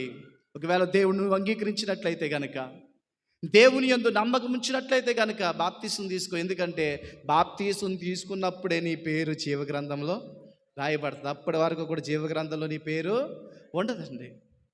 మరి చర్చిలో ఎంతమంది ఇంకా బాప్తిసం తీసుకోవాలో నాకు తెలియలేదు, కానీ నేను ధైర్యంగా చెప్తాను, మీ పేరు జీవగ్రంథంలో లేదు. ఈ రాత్రే మరణం వస్తే కనుక ఖచ్చితంగా మీరు ఎక్కడికి వెళ్ళాలి? నరకానికి వెళ్ళిపోవాలి. కాబట్టి ఇంకా ఎవరైతే బాప్తిసం తీసుకోలేదో యేసు మిమ్మల్ని ప్రేమతో పిలుస్తున్నాడు, బాప్తిసం తీసుకోండి. కాబట్టి గమనించండి, యేసు ప్రభువారు స్థాపించిన, చేతి సహాయం లేని ఆ రాయి స్థాపించిన రాజ్యము శాశ్వతమైన రాజ్యము, తరతరములు పరిపాలించే రాజ్యము. ఆ రాజ్యంలో ఏమి లేదు, దుఃఖము లేదు, కన్నీరు లేదు, ఏడ్పు లేదు, మరణము కూడా లేదు. అలాంటి నిత్య రాజ్యంలో మనం ఉండాలంటే ఒకటి ఆయన దగ్గరికి రావాలని చెప్పాను, రెండవదిగా మారు మనసు పొందాలి, మూడవదిగా చెప్పాలండి నూతనంగా జన్మించాలి, నాలుగవదిగా మత్తయి సువార్త 6వ అధ్యాయము 33వ వచనం జ్ఞాపకం చేస్తున్నాను. 33వ వచనం చదువుతాం. కాబట్టి మీరు ఆయన రాజ్యమును నీతిని మొదట వెదుకుడి, అప్పుడు అవన్నీ కూడా మీకు అనుగ్రహించబడి. యేసుప్రభు వారు కొండ మీద ప్రసంగం చెప్తా ఉన్నారండి. ఈ కొండ మీద ప్రసంగంలో చాలా విషయాలు మనకు తెలుస్తూ ఉంటాయి. మోషే కొండ నుంచి ధర్మశాస్త్రం తీసుకొస్తే యేసుప్రభు వారు ఈ కొండ మీద నుంచి నూతన నిబంధన సంబంధమైన ధర్మశాస్త్రాన్ని బోధించాడు ఆయన. అయితే దీంట్లో ఒక విషయాన్ని జ్ఞాపకం చేస్తున్నాడు. మొదట ఆయన రాజ్యాన్ని నీతిని వెతకాలని చెప్తా ఉన్నాడు. దేని వెతకాలంటండి? ఆయన స్థాపించిన రాజ్యం ఉంది కదా, ఆ రాజ్యాన్ని వెతకాలని జ్ఞాపకం చేస్తాడు. దానికి ముందుగా కొన్ని విషయాలు తెలియజేస్తాడు. మనుషులు సాధారణంగా దేన్ని వెతుకుతారంటే, ఏమి తిందుమా, ఏమి త్రాగుదుమా, ఏమి ధరించుకుందామా అనేసి ఈ భూ సంబంధమైన వాటి కోసమే వెతుకుతూ ఉంటారు. నువ్వు రక్షించబడిన వ్యక్తి అటండి. కొలసీలు అంటాడు, భూ సంబంధమైన వాటి మీద మనస్సు పెట్టకుడి. మనం ఎలాంటి వారం అటండి? పరసంబంధులైన వ్యక్తులము. యేసయ్య మనల్ని రక్షించుకున్నాడు, రక్షణ కార్యం చేసి నూతనమైన స్వభావాన్ని కలుగు చేశాడు, దైవ రాజ్యంలో మన పేరు లిఖించాడు. కాబట్టి మనం చేయవలసిన పని ఏంటంటే ఆయన రాజ్యాన్ని నీతిని వెతకాలి. అందుకనే కోటి విద్యలు కూడా కూటి కోసమే. మనిషి ఉదయం లేచిన కాడి నుంచి చాలా రాత్రి వరకు కూడా కూటి కోసమే కష్టపడుతున్నారు. కొంతమంది ఉదయం లేచిన వెంటనే దేన్ని వెతుకుతారండి చెప్పాలి? కొంతమంది స్త్రీలు, ఇంతకు ముందు స్త్రీలు అయితే చీపురు కట్ట ఎక్కడుందా అని ఎతికేవారు కదా. ఎందుకంటే లేచిన వెంటనే వారు చేసే పని ఏంటంటే ఇల్లంతా తుడుచుకోవటం. గమనించండి, యేసయ్య మొదట నా రాజ్యాన్ని నా నీతిని వెతకండి అనగా మనకు ఉండవలసిన లక్షణం ఏంటో తెలుసా? నువ్వు రక్షించబడిన తర్వాత, మారు మనసు పొందిన తర్వాత నీ ఆధ్యాత్మిక జీవితంలో నిలబడాలి, వృద్ధి చెందాలంటే కనుక, దేవుని స్వరూపంలోనికి మారాలంటే మొదట యేసయ్యకి ప్రాధాన్యత ఇవ్వాలి. ఇన్ ద బిగినింగ్ గాడ్ అంటాం మనం. ఎక్కడ చూస్తాం? ఆదికాండం 1వ అధ్యాయంలో. అనగా మొదటి స్థానం ఎవరికి ఇవ్వాలి? దేవునికి ఇవ్వాలి. లేచిన వెంటనే చీపురు కట్ట వెతకడం కాదు. కొంతమంది అయితే ఏం వెతుకుతారండి ఈ మధ్యలో అయితే? ఫోన్. రాత్రి ఎవరికో మెసేజ్ చేసి ఉంటారు, ఉదయానికి రిప్లై ఇచ్చిందా, లేదా ఏదో రీల్ పెట్టుంటారో, ఎన్ని కామెంట్స్ వచ్చినాయి, ఎంతమంది చూశారు. ఈ మధ్య ఎక్కువ రీల్స్ చేస్తున్నారు కదండి. మా చర్చిలో ఒక అమ్మాయి ఉంటుందండి, అసలు ఎప్పుడు మాట్లాడదండి, చాలా సైలెంట్గా ఉంటుంది. అమ్మ ఏంటి బాగా చదువుతాను ప్రశ్న కూడా చెప్పదు. ఒక రోజున అమ్మాయి చాలా మంచిది కదా అనేసి నేను అనుకుంటూ తమ్ముడు దగ్గర ఆ పిల్లలా ఉండాలిరా అని చెప్తున్నాను. అన్న మీకు తెలియదు అన్న. ఏం తెలియదురా అంటే ఒక్కసారి ఫోన్ ఓపెన్ చేసి చూపించారండి. నాకు నిజంగా అరగంట మాటలేవు.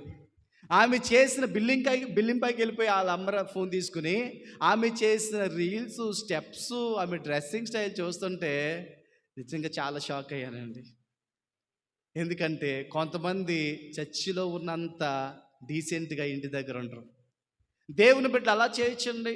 నువ్వు రక్షించబడిన వ్యక్తివి, దేవుని రాజ్యం కోసం బ్రతకాల్సిన వ్యక్తివి. ఒకవేళ నువ్వు రీల్స్ చేస్తూ ఉంటుంటే, ఫోన్లో ప్రియులు అడ్డమైనవన్నీ కూడా చేస్తూ ఉంటుంటే దేవుడు తట్టుకోగలడు అసలని.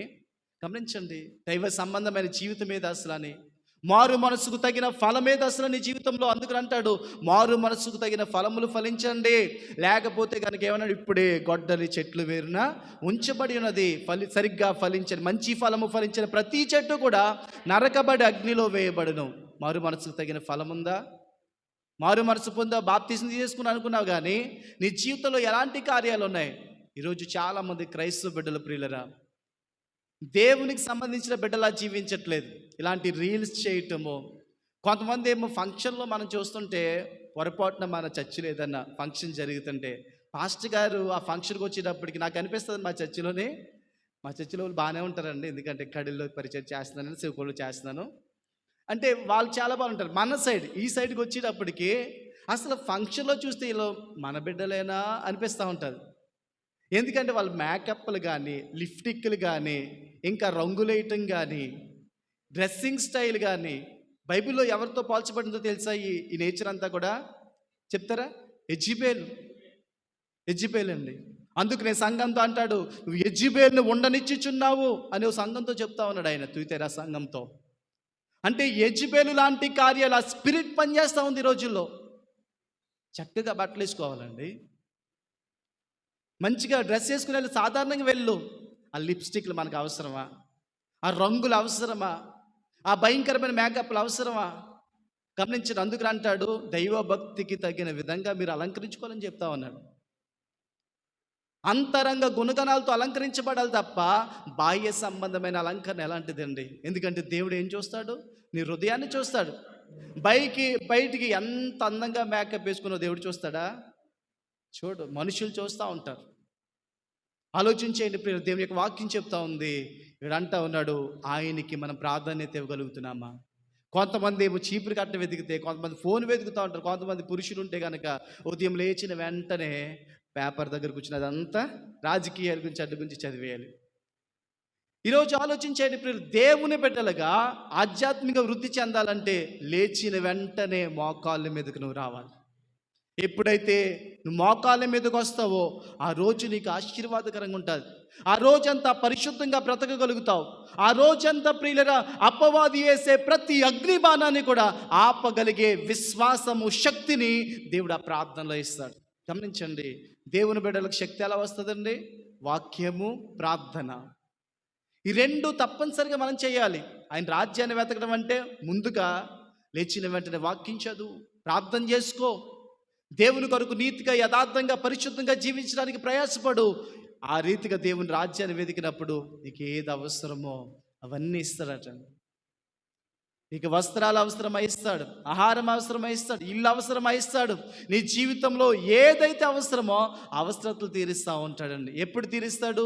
మొదటి ప్రాధాన్యత ఎవరికి ఇవ్వాలి? మనము దేవుడికి ఇవ్వాలి. ఈరోజు ఇవ్వగలుగుతున్నావా లేదా? పరిచయం చేసుకుందాం ప్రియులరా. అందుకని అంటా ఉన్నాడు, ఇంకో చోట అంటాడండి, దేవుడు అంట 14వ కీర్తనలో 53వ కీర్తనలో చక్కని మాట ఉంటుంది. వివేకము కలిగి దేవుని వెతుకు వారు కలరేమో అనేసి ఆయన ఆకాశం నుండి నరుల్ని ఏం చేస్తున్నాడట? పరిశీలన చేస్తున్నాడట అండి. అనగా ప్రియుల, దేవుడు వివేకము కలిగి ఆయన వెతికి వారు ఎవరైనా ఉన్నారా అనేసి ఆకాశం నుండి పరిశీలన చేస్తాడంట. ఇంకో చోట అంటాడు, యెహోవా మీకు దొరుకు కాలమందే ఆయనని వెతకండి, ఆయన వెతికితే ప్రత్యక్షమయ్యే దేవుడు అని చెప్తా ఉన్నాడు. ఇంకో చోట అంటాడు, పైనున్న వాటిని వెతకండి. కాబట్టి ఒకసారి ఆలోచించేది నేను ముగిస్తా ఉన్నానండి. ఈరోజు మనం దేవుని వెతికే వాళ్ళంగా ఉన్నామా? నీతిని, న్యాయాన్ని, పరిశుద్ధతను ప్రేమించే వాళ్ళంగా ఉన్నామా? దేవుని రాజ్యంలో ఉండాలంటే ఆయన రాజ్యాన్ని మనం వెతకాలి. ఇంకో చోట అన్నాడు కదండి, ఇందాక మనం జ్ఞాపకం చేశాను. ఆయన రాజ్యం అంటే ఏంటి అసలు? ఆయన రాజ్యాన్ని వెతకడం అంటే చదివారు కదా, రోమీయులకు రాసిన పత్రిక 14:17 దేవుని రాజ్యము భోజనము పానీయం కాదు కానీ నీతియు సమాధానమును పరిశుద్ధాత్మయందలి ఆనందమై ఉన్నది.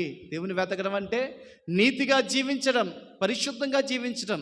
ఈరోజు దేవుని బిడ్డలో దేవుని కోసం జీవిస్తున్నారంటారా? నా ప్రశ్న అండి, దేవుని కోసం జీవిస్తున్నామా?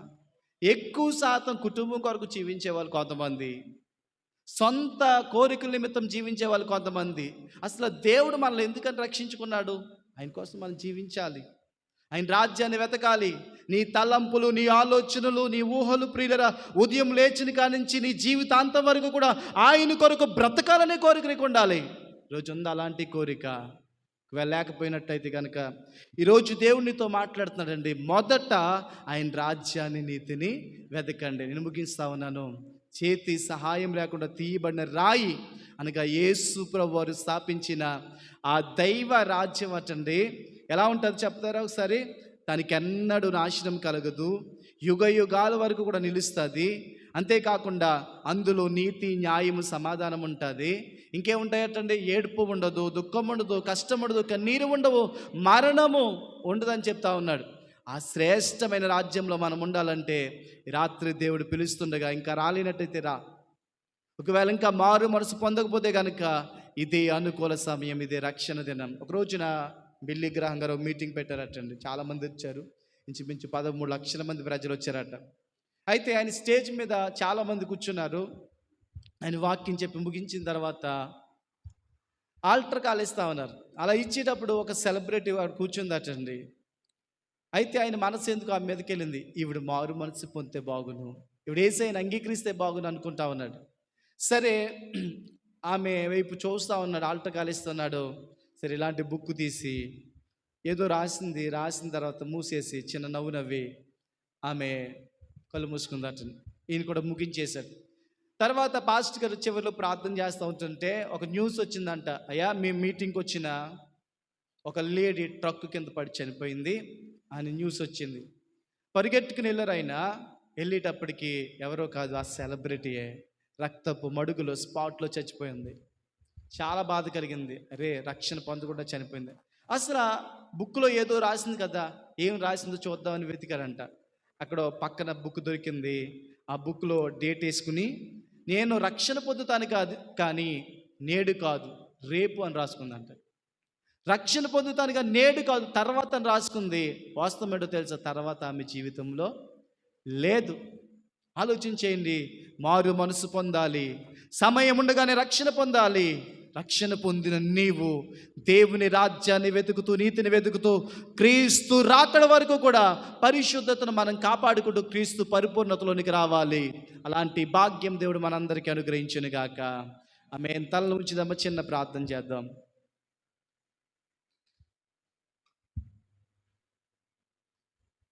చిన్న ప్రార్థన. Thank you lord. దేవునితో మాట్లాడినట్లయితే కనుక ఒక చిన్న ప్రార్థన చేస్తావా? హల్లెలూయా. అవునేసయ్యా, నువ్వు స్థాపించిన రాజ్యము శాశ్వతమైన రాజ్యమయ్యా. ఆ రాజ్యంలో మేము ఉండాలంటే దేవా, నీ పిలుపుకు లోబడాలని తెలియజేశారయ్యా. నీ పిలుపుకు లోబడాలి. సోదరి సోదరుడా, ఈరోజు యేసయ్య నేను పిలుస్తా ఉండగా ఆ పిలుపుకు లోబడతావా?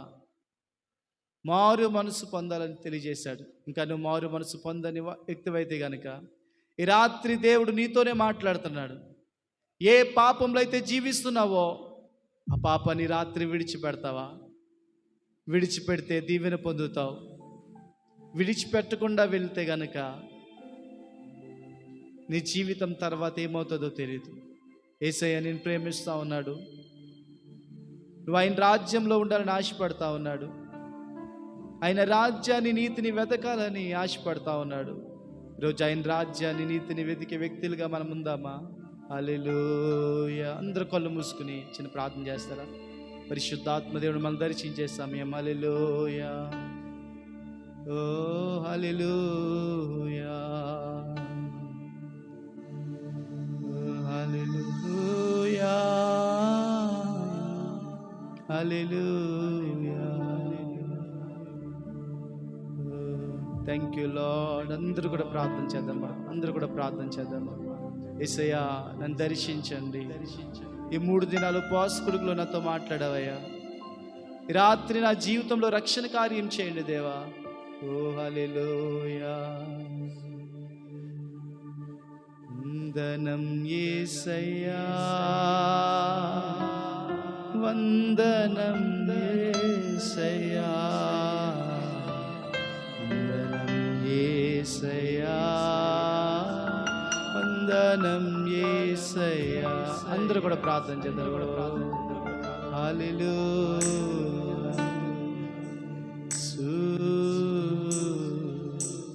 నా వెంటే ఉన్నా యేసు, తోడై ఉన్నా. అందరూ కూడా ప్రార్థన చేద్దామా? హల్లెలూయా. పరిశుద్ధాత్మ దేవుడా, నీ బిడ్డల్ని దర్శించండి నాయన. ఇంకా ఎవరైతే మారు మనసు పొందలేదో, ఇంకా ఎవరైతే రక్షణ పొందలేదో, ఇంకా ఎవరైతే లోకంలో బ్రతుకుతున్నారో వారి జీవితంలో నూతనమైన కార్యాలు జరుగును గాక. ఈ రాత్రి ప్రతి ఒక్కరిని దర్శించు ప్రభువా. హల్లెలూయా. అందరూ కూడా ప్రార్థన చేద్దాం. పరిశుద్ధాత్మ దేవుడు మన మధ్యలో సంచరిస్తా ఉన్నాడండి. ఈ చిన్న ప్రార్థన లేక బేస్తావా? యేషువా. హల్లెలూయా. హల్లెలూయా. నా మనసులో, నా బ్రతుకులో యేసు జీవించును. నా మనసులో, నా బ్రతుకులో యేసు జీవించును. యేసు జీవించును. యేసు జీవించును. యేసు జీవించును. యేసు జీవించును. నా మాట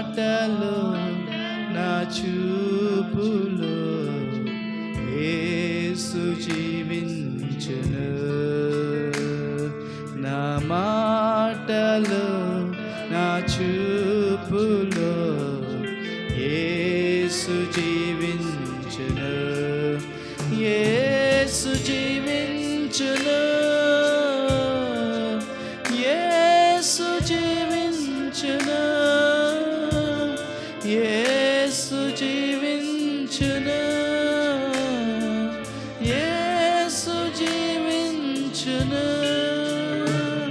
నా నడకలు నా పడకలు యేసు జీవించును. చెప్దామా? నా నడకలు నా పడకలు యేసు జీవించును, యేసు జీవించును, యేసు జీవించును, యేసు జీవించును, యేసు జీవించును. నా బ్రతుకులో నా మనసులో యేసు జీవించును. సోదరుడా, అవునాయన నా హృదయంలోనికి రండి నాయన. అయ్యా, నా హృదయంలో రక్షణ కార్యం చేయండి నాయన. నీ రాజ్యాన్ని నీ నీతిని వెతికే వ్యక్తిగా నన్ను మార్చండి నాయన. పరిశుద్ధాత్ముడా, ఇప్పుడే నన్ను దర్శించడని ఒక చిన్న ప్రార్థన చేద్దాం. హల్లెలూయా. ప్రార్థన చేస్తుండగా దేవుడు నీ జీవితంలో కార్యం చేస్తున్నాడు. ఇంకా ఎవరి జీవితాలు అయితే మారు మనసు అనుభవం లేదో ఇప్పుడే సాతాను కట్టిన ప్రతి కట్లు తెగిపోతా ఉన్నాయి, ప్రతి వ్యసనము కాలిపోతా ఉంది, ప్రతి విధమైన అలవాట్లను కూడా దేవుడు తెంచి వేస్తా ఉన్నాడు. అపవాది కట్టిన కట్ల నుంచి విడుదల కలుగును గాక, అనారోగ్యాల నుంచి విడుదల కలుగును గాక, బలహీనతల నుంచి విడుదల కలుగును గాక, చీకటి శక్తుల నుంచి విడుదల కలుగును గాక. యేసయ్యా, ఇప్పుడే ప్రభా నీ బిడ్డలందరినీ తాకండి, తాకండి పరిశుద్ధాత్ముడా. హల్లెలూయా, హల్లెలూయా. Thank you Lord. చిన్న ప్రార్థన చేద్దాం. యేసయ్యా, నీకు వందనాలు, స్తోత్రాలు చెల్లిస్తున్నాం తండ్రి. రాత్రి ప్రభా నీ రాజ్యం గురించి మీరు మాట్లాడినందుకు వందనాలయ్యా. అవును తండ్రి, యేసయ్యా మీ అందు విశ్వాసం ఉంచి మేము భక్తి చేస్తుంది నీ రాజ్యం రావాలని. అయితే మారు మనస్సు లేకుండా నీ రాజ్యానికి చేరుకోలేము, నూతనంగా జన్మించకుండా నీ రాజ్యానికి చేరుకోలేము. నిన్ను వెదకకుండా అయ్యా, ఈ లోకంలో నీతిగా యథార్థంగా జీవించకుండా పరిశుద్ధతను కాపాడుకోకుండా నీ రాజ్యానికి చేరుకోలేము. ఆ శాశ్వత రాజ్యంలో మేము ఉండాలంటే గనక అయ్యా, మా జీవితంలో ఈ 3 కార్యాలు జరగాలి ప్రభా. ఇంకా ఎవరి జీవితాలు అయితే అనుభవాలు లేవో వారి జీవితాలు కార్యం చేయండి నాయన. ఆయన ఇదిగో తండ్రి, నీ దాసుని బట్టి ప్రార్థన చేస్తున్నాను. ఆయన ఇదిగో తండ్రి, బలపరచను నాయన. ఆయన చక్కని పరిచయం ఇక్కడ జరిగిస్తుండగా దీవించమని అడుగుతున్నాను. పరిశుద్ధాత్మతో నింపి నడిపించండి. సంఘ పెద్దలను, స్త్రీలను, పురుషులు, యవనస్తులను, బాలబాలికలను ప్రతి ఒక్కరిని చేతులకు అప్పగిస్తూ యేసు నామములో ప్రార్థించి వేడుకుంటున్నాం తండ్రి. థ్యాంక్ యూ అండి. నాకు ఈ అవకాశం ఇచ్చిన దేవుని సేవకులకు ప్రత్యేకమైన వందనాలు తెలియజేస్తూ సమయం వరకు ఇస్తున్నాను. స్తోత్రం. ఇంతవరకు నిలువబడి చక్కని వాక్యాన్ని అందించిన దైవజనులు సురేంద్ర గారికి సంఘపక్షాన వందనాలు తెలియజేస్తూ ఉన్నాను. ఎంతమంది సంతోషంగా ఉన్నారండి? సరే, దేవునికి స్తోత్రం చేద్దాం. హల్లెలూయా. మనందరము కూడా అశాశ్వత రాజ్యములో, అనిత్య రాజ్యములో, శాంతి సమాధానాలు ఏలుబడి చేసే రాజ్యములో ఉండాలి అంటే ప్రభు దగ్గరికి రావాలి. నెక్స్ట్ మారు మనస్సు పొందాలి. నెక్స్ట్ నూతనముగా జన్మించాలి. తర్వాత నీతిని, ఆయన రాజ్యాన్ని వెతకాలి. అప్పుడు మనం ఎక్కడుంటామండి? ఆయన రాజ్యంలో ఉంటాం. కాబట్టి ఇంకా ఎవరైనా ఆ నిత్య రాజ్యము కొరకు సిద్ధపడకపోతే ఆ రాజ్యము కొరకు సిద్ధపడాలని దేవుని సేవకుడిగా నేను తెలియపరుస్తూ ఉన్నాను. ఈ 3 దినాలు కూడా చక్కని రీతిలో ఈ యొక్క కూడికలను జరిపించుకోవటానికి దేవదేవుడు చేసిన సహాయాన్ని బట్టి ఒకసారి 2 చేతులు పైకెత్తి దేవునికి కృతజ్ఞతాస్తుతి అర్పణలను చెల్లిద్దాం. హల్లెలూయా. ఈ కూడికల వెనుక అనేక మంది యొక్క సహకారం ఉంది. మరి ముఖ్యంగా సంఘ పెద్దలు, స్త్రీల సమాజం వారు, యవనస్తులు, సండే స్కూల్ బిడ్డలందరూ కూడా ఎంతో ప్రయాసపడ్డారు, ప్రార్థన చేశారు. ఆ యొక్క ప్రార్థన ఫలం ఇది నన్ను మనం చూస్తూ ఉన్నాం. నిశ్చయముగా ఈ కూడికల ద్వారా సంఘం ఇంకను దీవించబడాలని, ఈ కూడికల్లో పాలు పొందిన ప్రతి బిడ్డలు కూడా ఆశీర్వదింపబడాలని ఈ 3 దినాలు కూడా ప్రార్థన చేసాం. నిశ్చయముగా దేవుడు మనం చేసిన ప్రార్థనలకు జవాబులు దయచేయనుగాక. ఆమేన్. అనేక మంది ఆర్థికంగా ఈ కూడికలకు సహాయం చేశారు. 2 దినాల్లో కూడా మొదటి దినాన చప్పల ప్రేమ్ కుమార్ గారి యొక్క కుటుంబం భోజనాలు సిద్ధపరచడం జరిగింది. నిన్నటి దినాన చప్పల నరసింహస్వామి గారి యొక్క కుటుంబం సేవకులకు భోజనాలు సిద్ధపరచడం జరిగింది. దేవదేవుడు వారి కుటుంబాలను దీవించి ఆశీర్వదించునుగాక. ఆమె సేవకులకు స్పాన్సర్ చేసిన చప్పల శేఖర్ గారు వారి కుటుంబాన్ని బట్టి కూడా దేవుని నామాన్ని గణపరుస్తూ అనేక మంది ఆర్థికంగా సహాయం చేశారు. వారందరిని బట్టి దేవుని స్తుతిస్తూ ఈ దినాన్ని కూడా బొంగ ఎలీశ్వరరాజు గారు ఈ యొక్క ఉపవాస కూడికల నిమిత్తం 2,000 రూపాయలు కానుకనివ్వటం జరిగింది. ఎవరెవరైతే ఈ ఉపవాస కూడికల నిమిత్తం వారి గుప్పెళ్ళు విప్పారో ప్రతి హస్తాన్ని కూడా దేవుడు దీవించునుగాక. ఆమేన్. ఆర్కెస్ట్రా సహోదరుల కొరకు కూడా స్పాన్సర్ చేసిన బిడ్డలను దేవుడు దీవించునుగాక.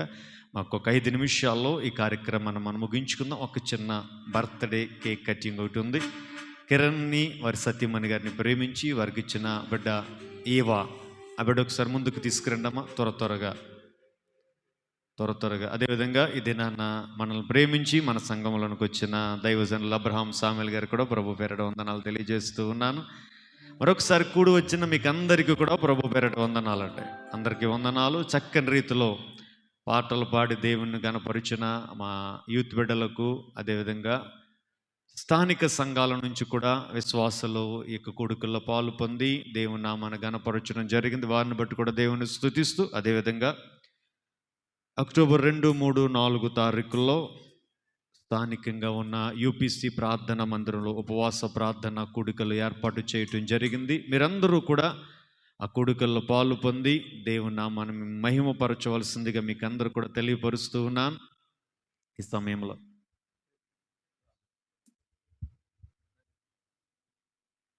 స్తోత్రం.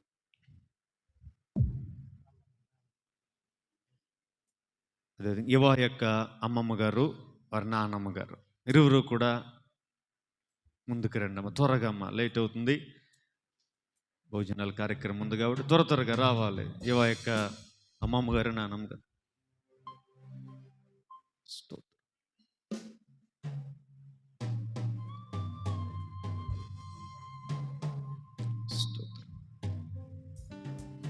ఈ సమయంలో మన మధ్యనున్న సురేందర్ గారు ఇది మన జన్మదినం జరుపుకుంటున్న యువ కొరకు ప్రార్థన చేస్తారు.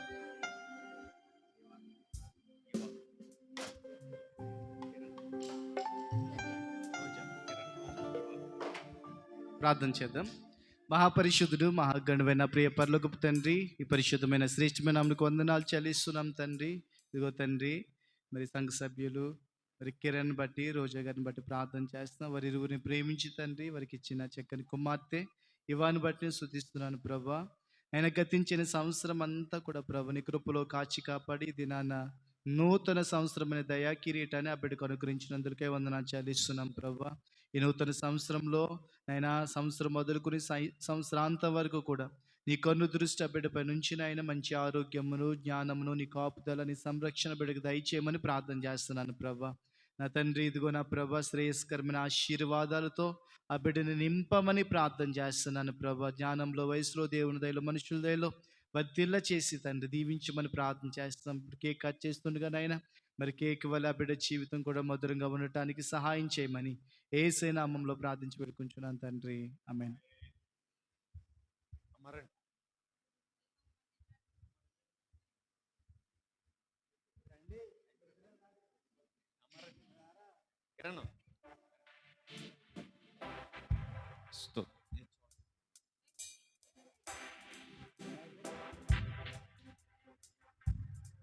స్తోత్రం.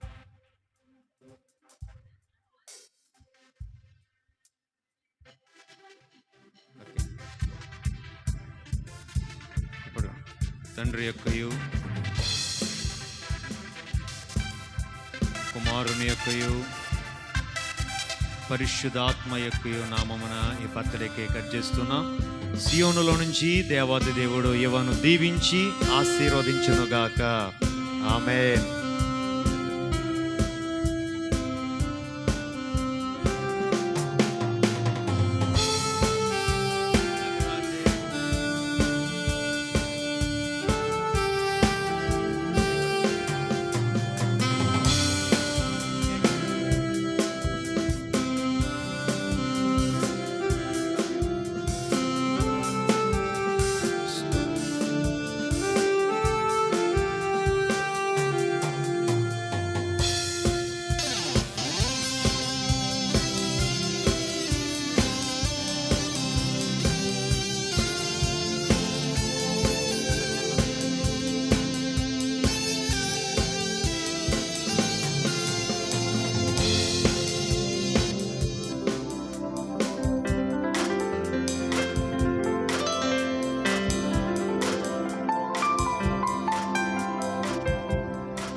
సమయంలో అందరం కూడా లేచి నిలబడదాం. ముగింపు ప్రార్థన దీవెన ఆశీర్వాదంతో ఈ యొక్క కోడికను మనం ముగించుకుందాం. మన మధ్యన దైవజనులు అబ్రహాం సామ్యులు గారు ముగింపు ప్రార్థన చేసి దీవెనివ్వాల్సిందిగా దైవ సేవకులను నేను ఆహ్వానిస్తూ ఉన్నాను. దేవునికి స్తోత్రం. అద్భుతమైనటువంటి ఉపవాస కూడికలను దేవుడు జాన్ మెమోరియల్ జీటీఎం సంఘం ద్వారా జరిగించారు. అందుని బట్టి దేవుని స్తుతిస్తూ ప్రార్థన చేయమన్నారు. ఏంటి పాస్టర్ గారు ఏం చెప్తున్నారండి? ఈ యొక్క వారములో గురువారము, శుక్రవారము, శనివారాలలో యునైటెడ్ పెంతెకోస్తు సంఘం మనకు సమీపంగా ఉంది. మీ అందరికీ తెలుసు. మరి మా మందిరము ద్వారా దేవుడు ఉపవాస కూడికలు యానివర్సరీ ఆరాధన ఏర్పాటు చేసి ఉన్నాం. కనుక ఆ కూడికలో మీరందరూ కూడా పాల్గొని దేవుని ఘనపరిచి ప్రార్థించి దేవదీవులు పొందుకోవడానికి ప్రేమపూర్వకమైనటువంటి స్వాగతాన్ని తెలియజేస్తున్నాను. దేవునికి స్తోత్రం. మరి ఆఖరి రోజు 4వ తేదీ రాత్రి చర్చ్ యానివర్సరీ ఆరాధన కూడా జరుగుతుంది. ఆరాధన అయిన అనంతరము ప్రేమ విందులు కూడా ఏర్పాటు చేస్తాం. ఈ యొక్క కార్యక్రమంలో పాల్గొని దేవదీవులు పొందుకోవడానికి ప్రేమతో ఆహ్వానిస్తున్నాను. ప్రార్థన. సర్వకృపానిధి ప్రేమాసురపు నా పరమ తండ్రి, సకలాశనుగో కారణభూతుడా, నా యేసయ్యా, మీ పరిశుద్ధ నామానికి స్తోత్రాలు, వందనాలు, స్తుతులనైనా దేవా, మీ అనాది కాల సంకల్పంలో మీరు ఏర్పాటు చేసుకున్నటువంటి జాన్ మెమోరియల్ జీటీఎం సంఘము ద్వారా దేవా, మీరు ఏర్పాటు చేసినటువంటి 3 రాత్రులు ఉపవాస కూడికలను బట్టి మీకు స్తోత్రాలైనా దేవా. 3 రాత్రులు కూడా మీకు అధ్యక్షలో క్రమంగా మీకు మహిమకరంగా జరిగించిన విధానం బట్టి మీకు స్తోత్రాలైనా దేవా. ఎత్తబడిన ప్రతి వాక్యాన్ని ప్రతి వాని యొక్క హృదయములో ఫలింపచేసి ఆత్మానుసారంగా వాక్సానుసారంగా జీవిస్తూ మీకు సాక్షులుగా ప్రతి వారు జీవించడానికి మీ కృప దయచేనైనా.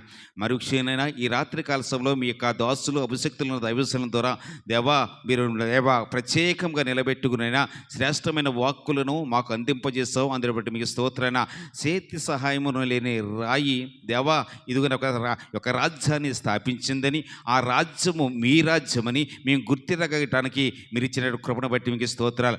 ఆ రాజ్యమునైనా ఇదిగో సమీపంగా ఉందని, కాలము సంపూర్ణమైనప్పుడు మీ రాజ్యము సమీపంగా ఉందని, ఆ రాజ్యములో మేము చేరి ఉండాలంటే మా ప్రభువా మేము మారు మనస్సు పొంది సువార్తను నమ్మాలని వాక్యం ద్వారా మాతో మాట్లాడైనా దేవా. వాక్సానుసారంగా మేము జీవించి సువార్తను నమ్మి మారు మనసు పొంది బాప్తిని తీసుకుంటేనైనా దేవా మీ రాజ్యములో నీతి, సమాధానము, పరిశుద్ధాత్మ ఎందల ఆనందం ఉందని దేవా. ఆనందంతో పాటుగా ఏడుపు, వేదన, కన్నీరు లేని రాజ్యమని, ఆ రాజ్యము స్థిరస్థాయిగా నిలవబడుతుందని, ఆ రాజ్యంలో ఉన్న వారికినైనా మీతో కలిసినైనా దేవదూత కనంబులతో ఆరాధించే ధన్యత మీరు మాకు అనుగ్రహిస్తారని శ్రేష్టమైన వాక్కులను మీరు అందింపజేస్తారనైనా దేవా. అందింపబడిన ప్రతి వాక్యం మాలో నీరు కట్టి మీరు ఫలింపజేసి ఆత్మానుసారంగా జీవించడానికి మీ కృప తెచ్చిన ఏ యొక్క వాక్యము ఏ యొక్క మాట కూడా ఏ యొక్క దుష్టుడు ఎత్తిపోకుండా మీ కృప చూపించమని అడుగుతున్నదని మాట్లాడి మీ దాసులు దీవించి ఆశీర్వించినైనా అభిషేకించుకున్నందుకు మీకు స్తోత్ర.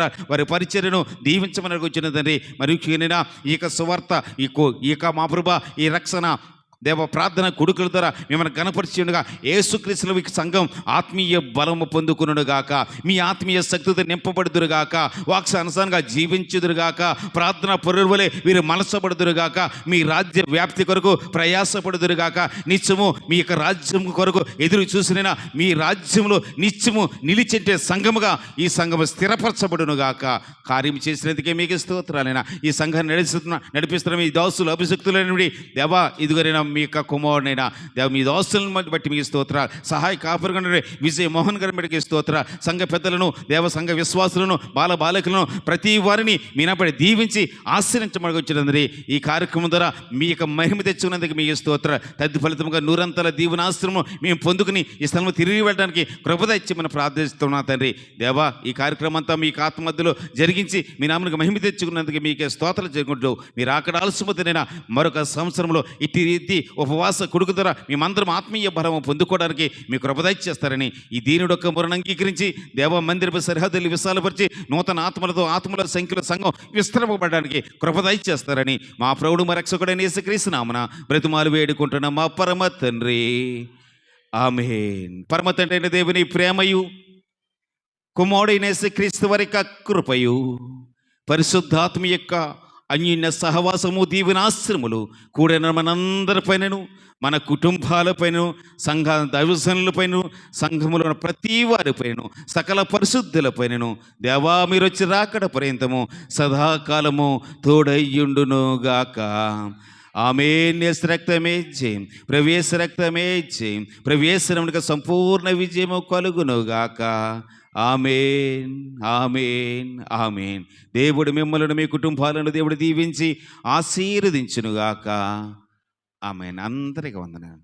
దైవజనులు ప్రార్థనలు నడిపించిన దైవజనులకు ప్రత్యేకమైన వందనాలు తెలియజేస్తూ, అదేవిధంగా చక్కని రీతిలో ఈ 3 దినాలు మనకి సంగీత పరిచర్య ద్వారా దేవుని నామను మహిమపరిచిన సహోదరులెవరికి కూడా ప్రభు పేరిట వందనాలు తెలియజేస్తున్నాను. మీకు అందరి కొరకు కూడా సంఘస్థులు భోజనాలు సిద్ధపరచడం జరిగింది. మీరందరూ కూడా భోజనం చేసి వెళ్ళవలసిందిగా తెలియపరుస్తూ ఉన్నాను. ఎవరికైనా ప్రార్థన చేయించుకోవాలంటే దైవజనులు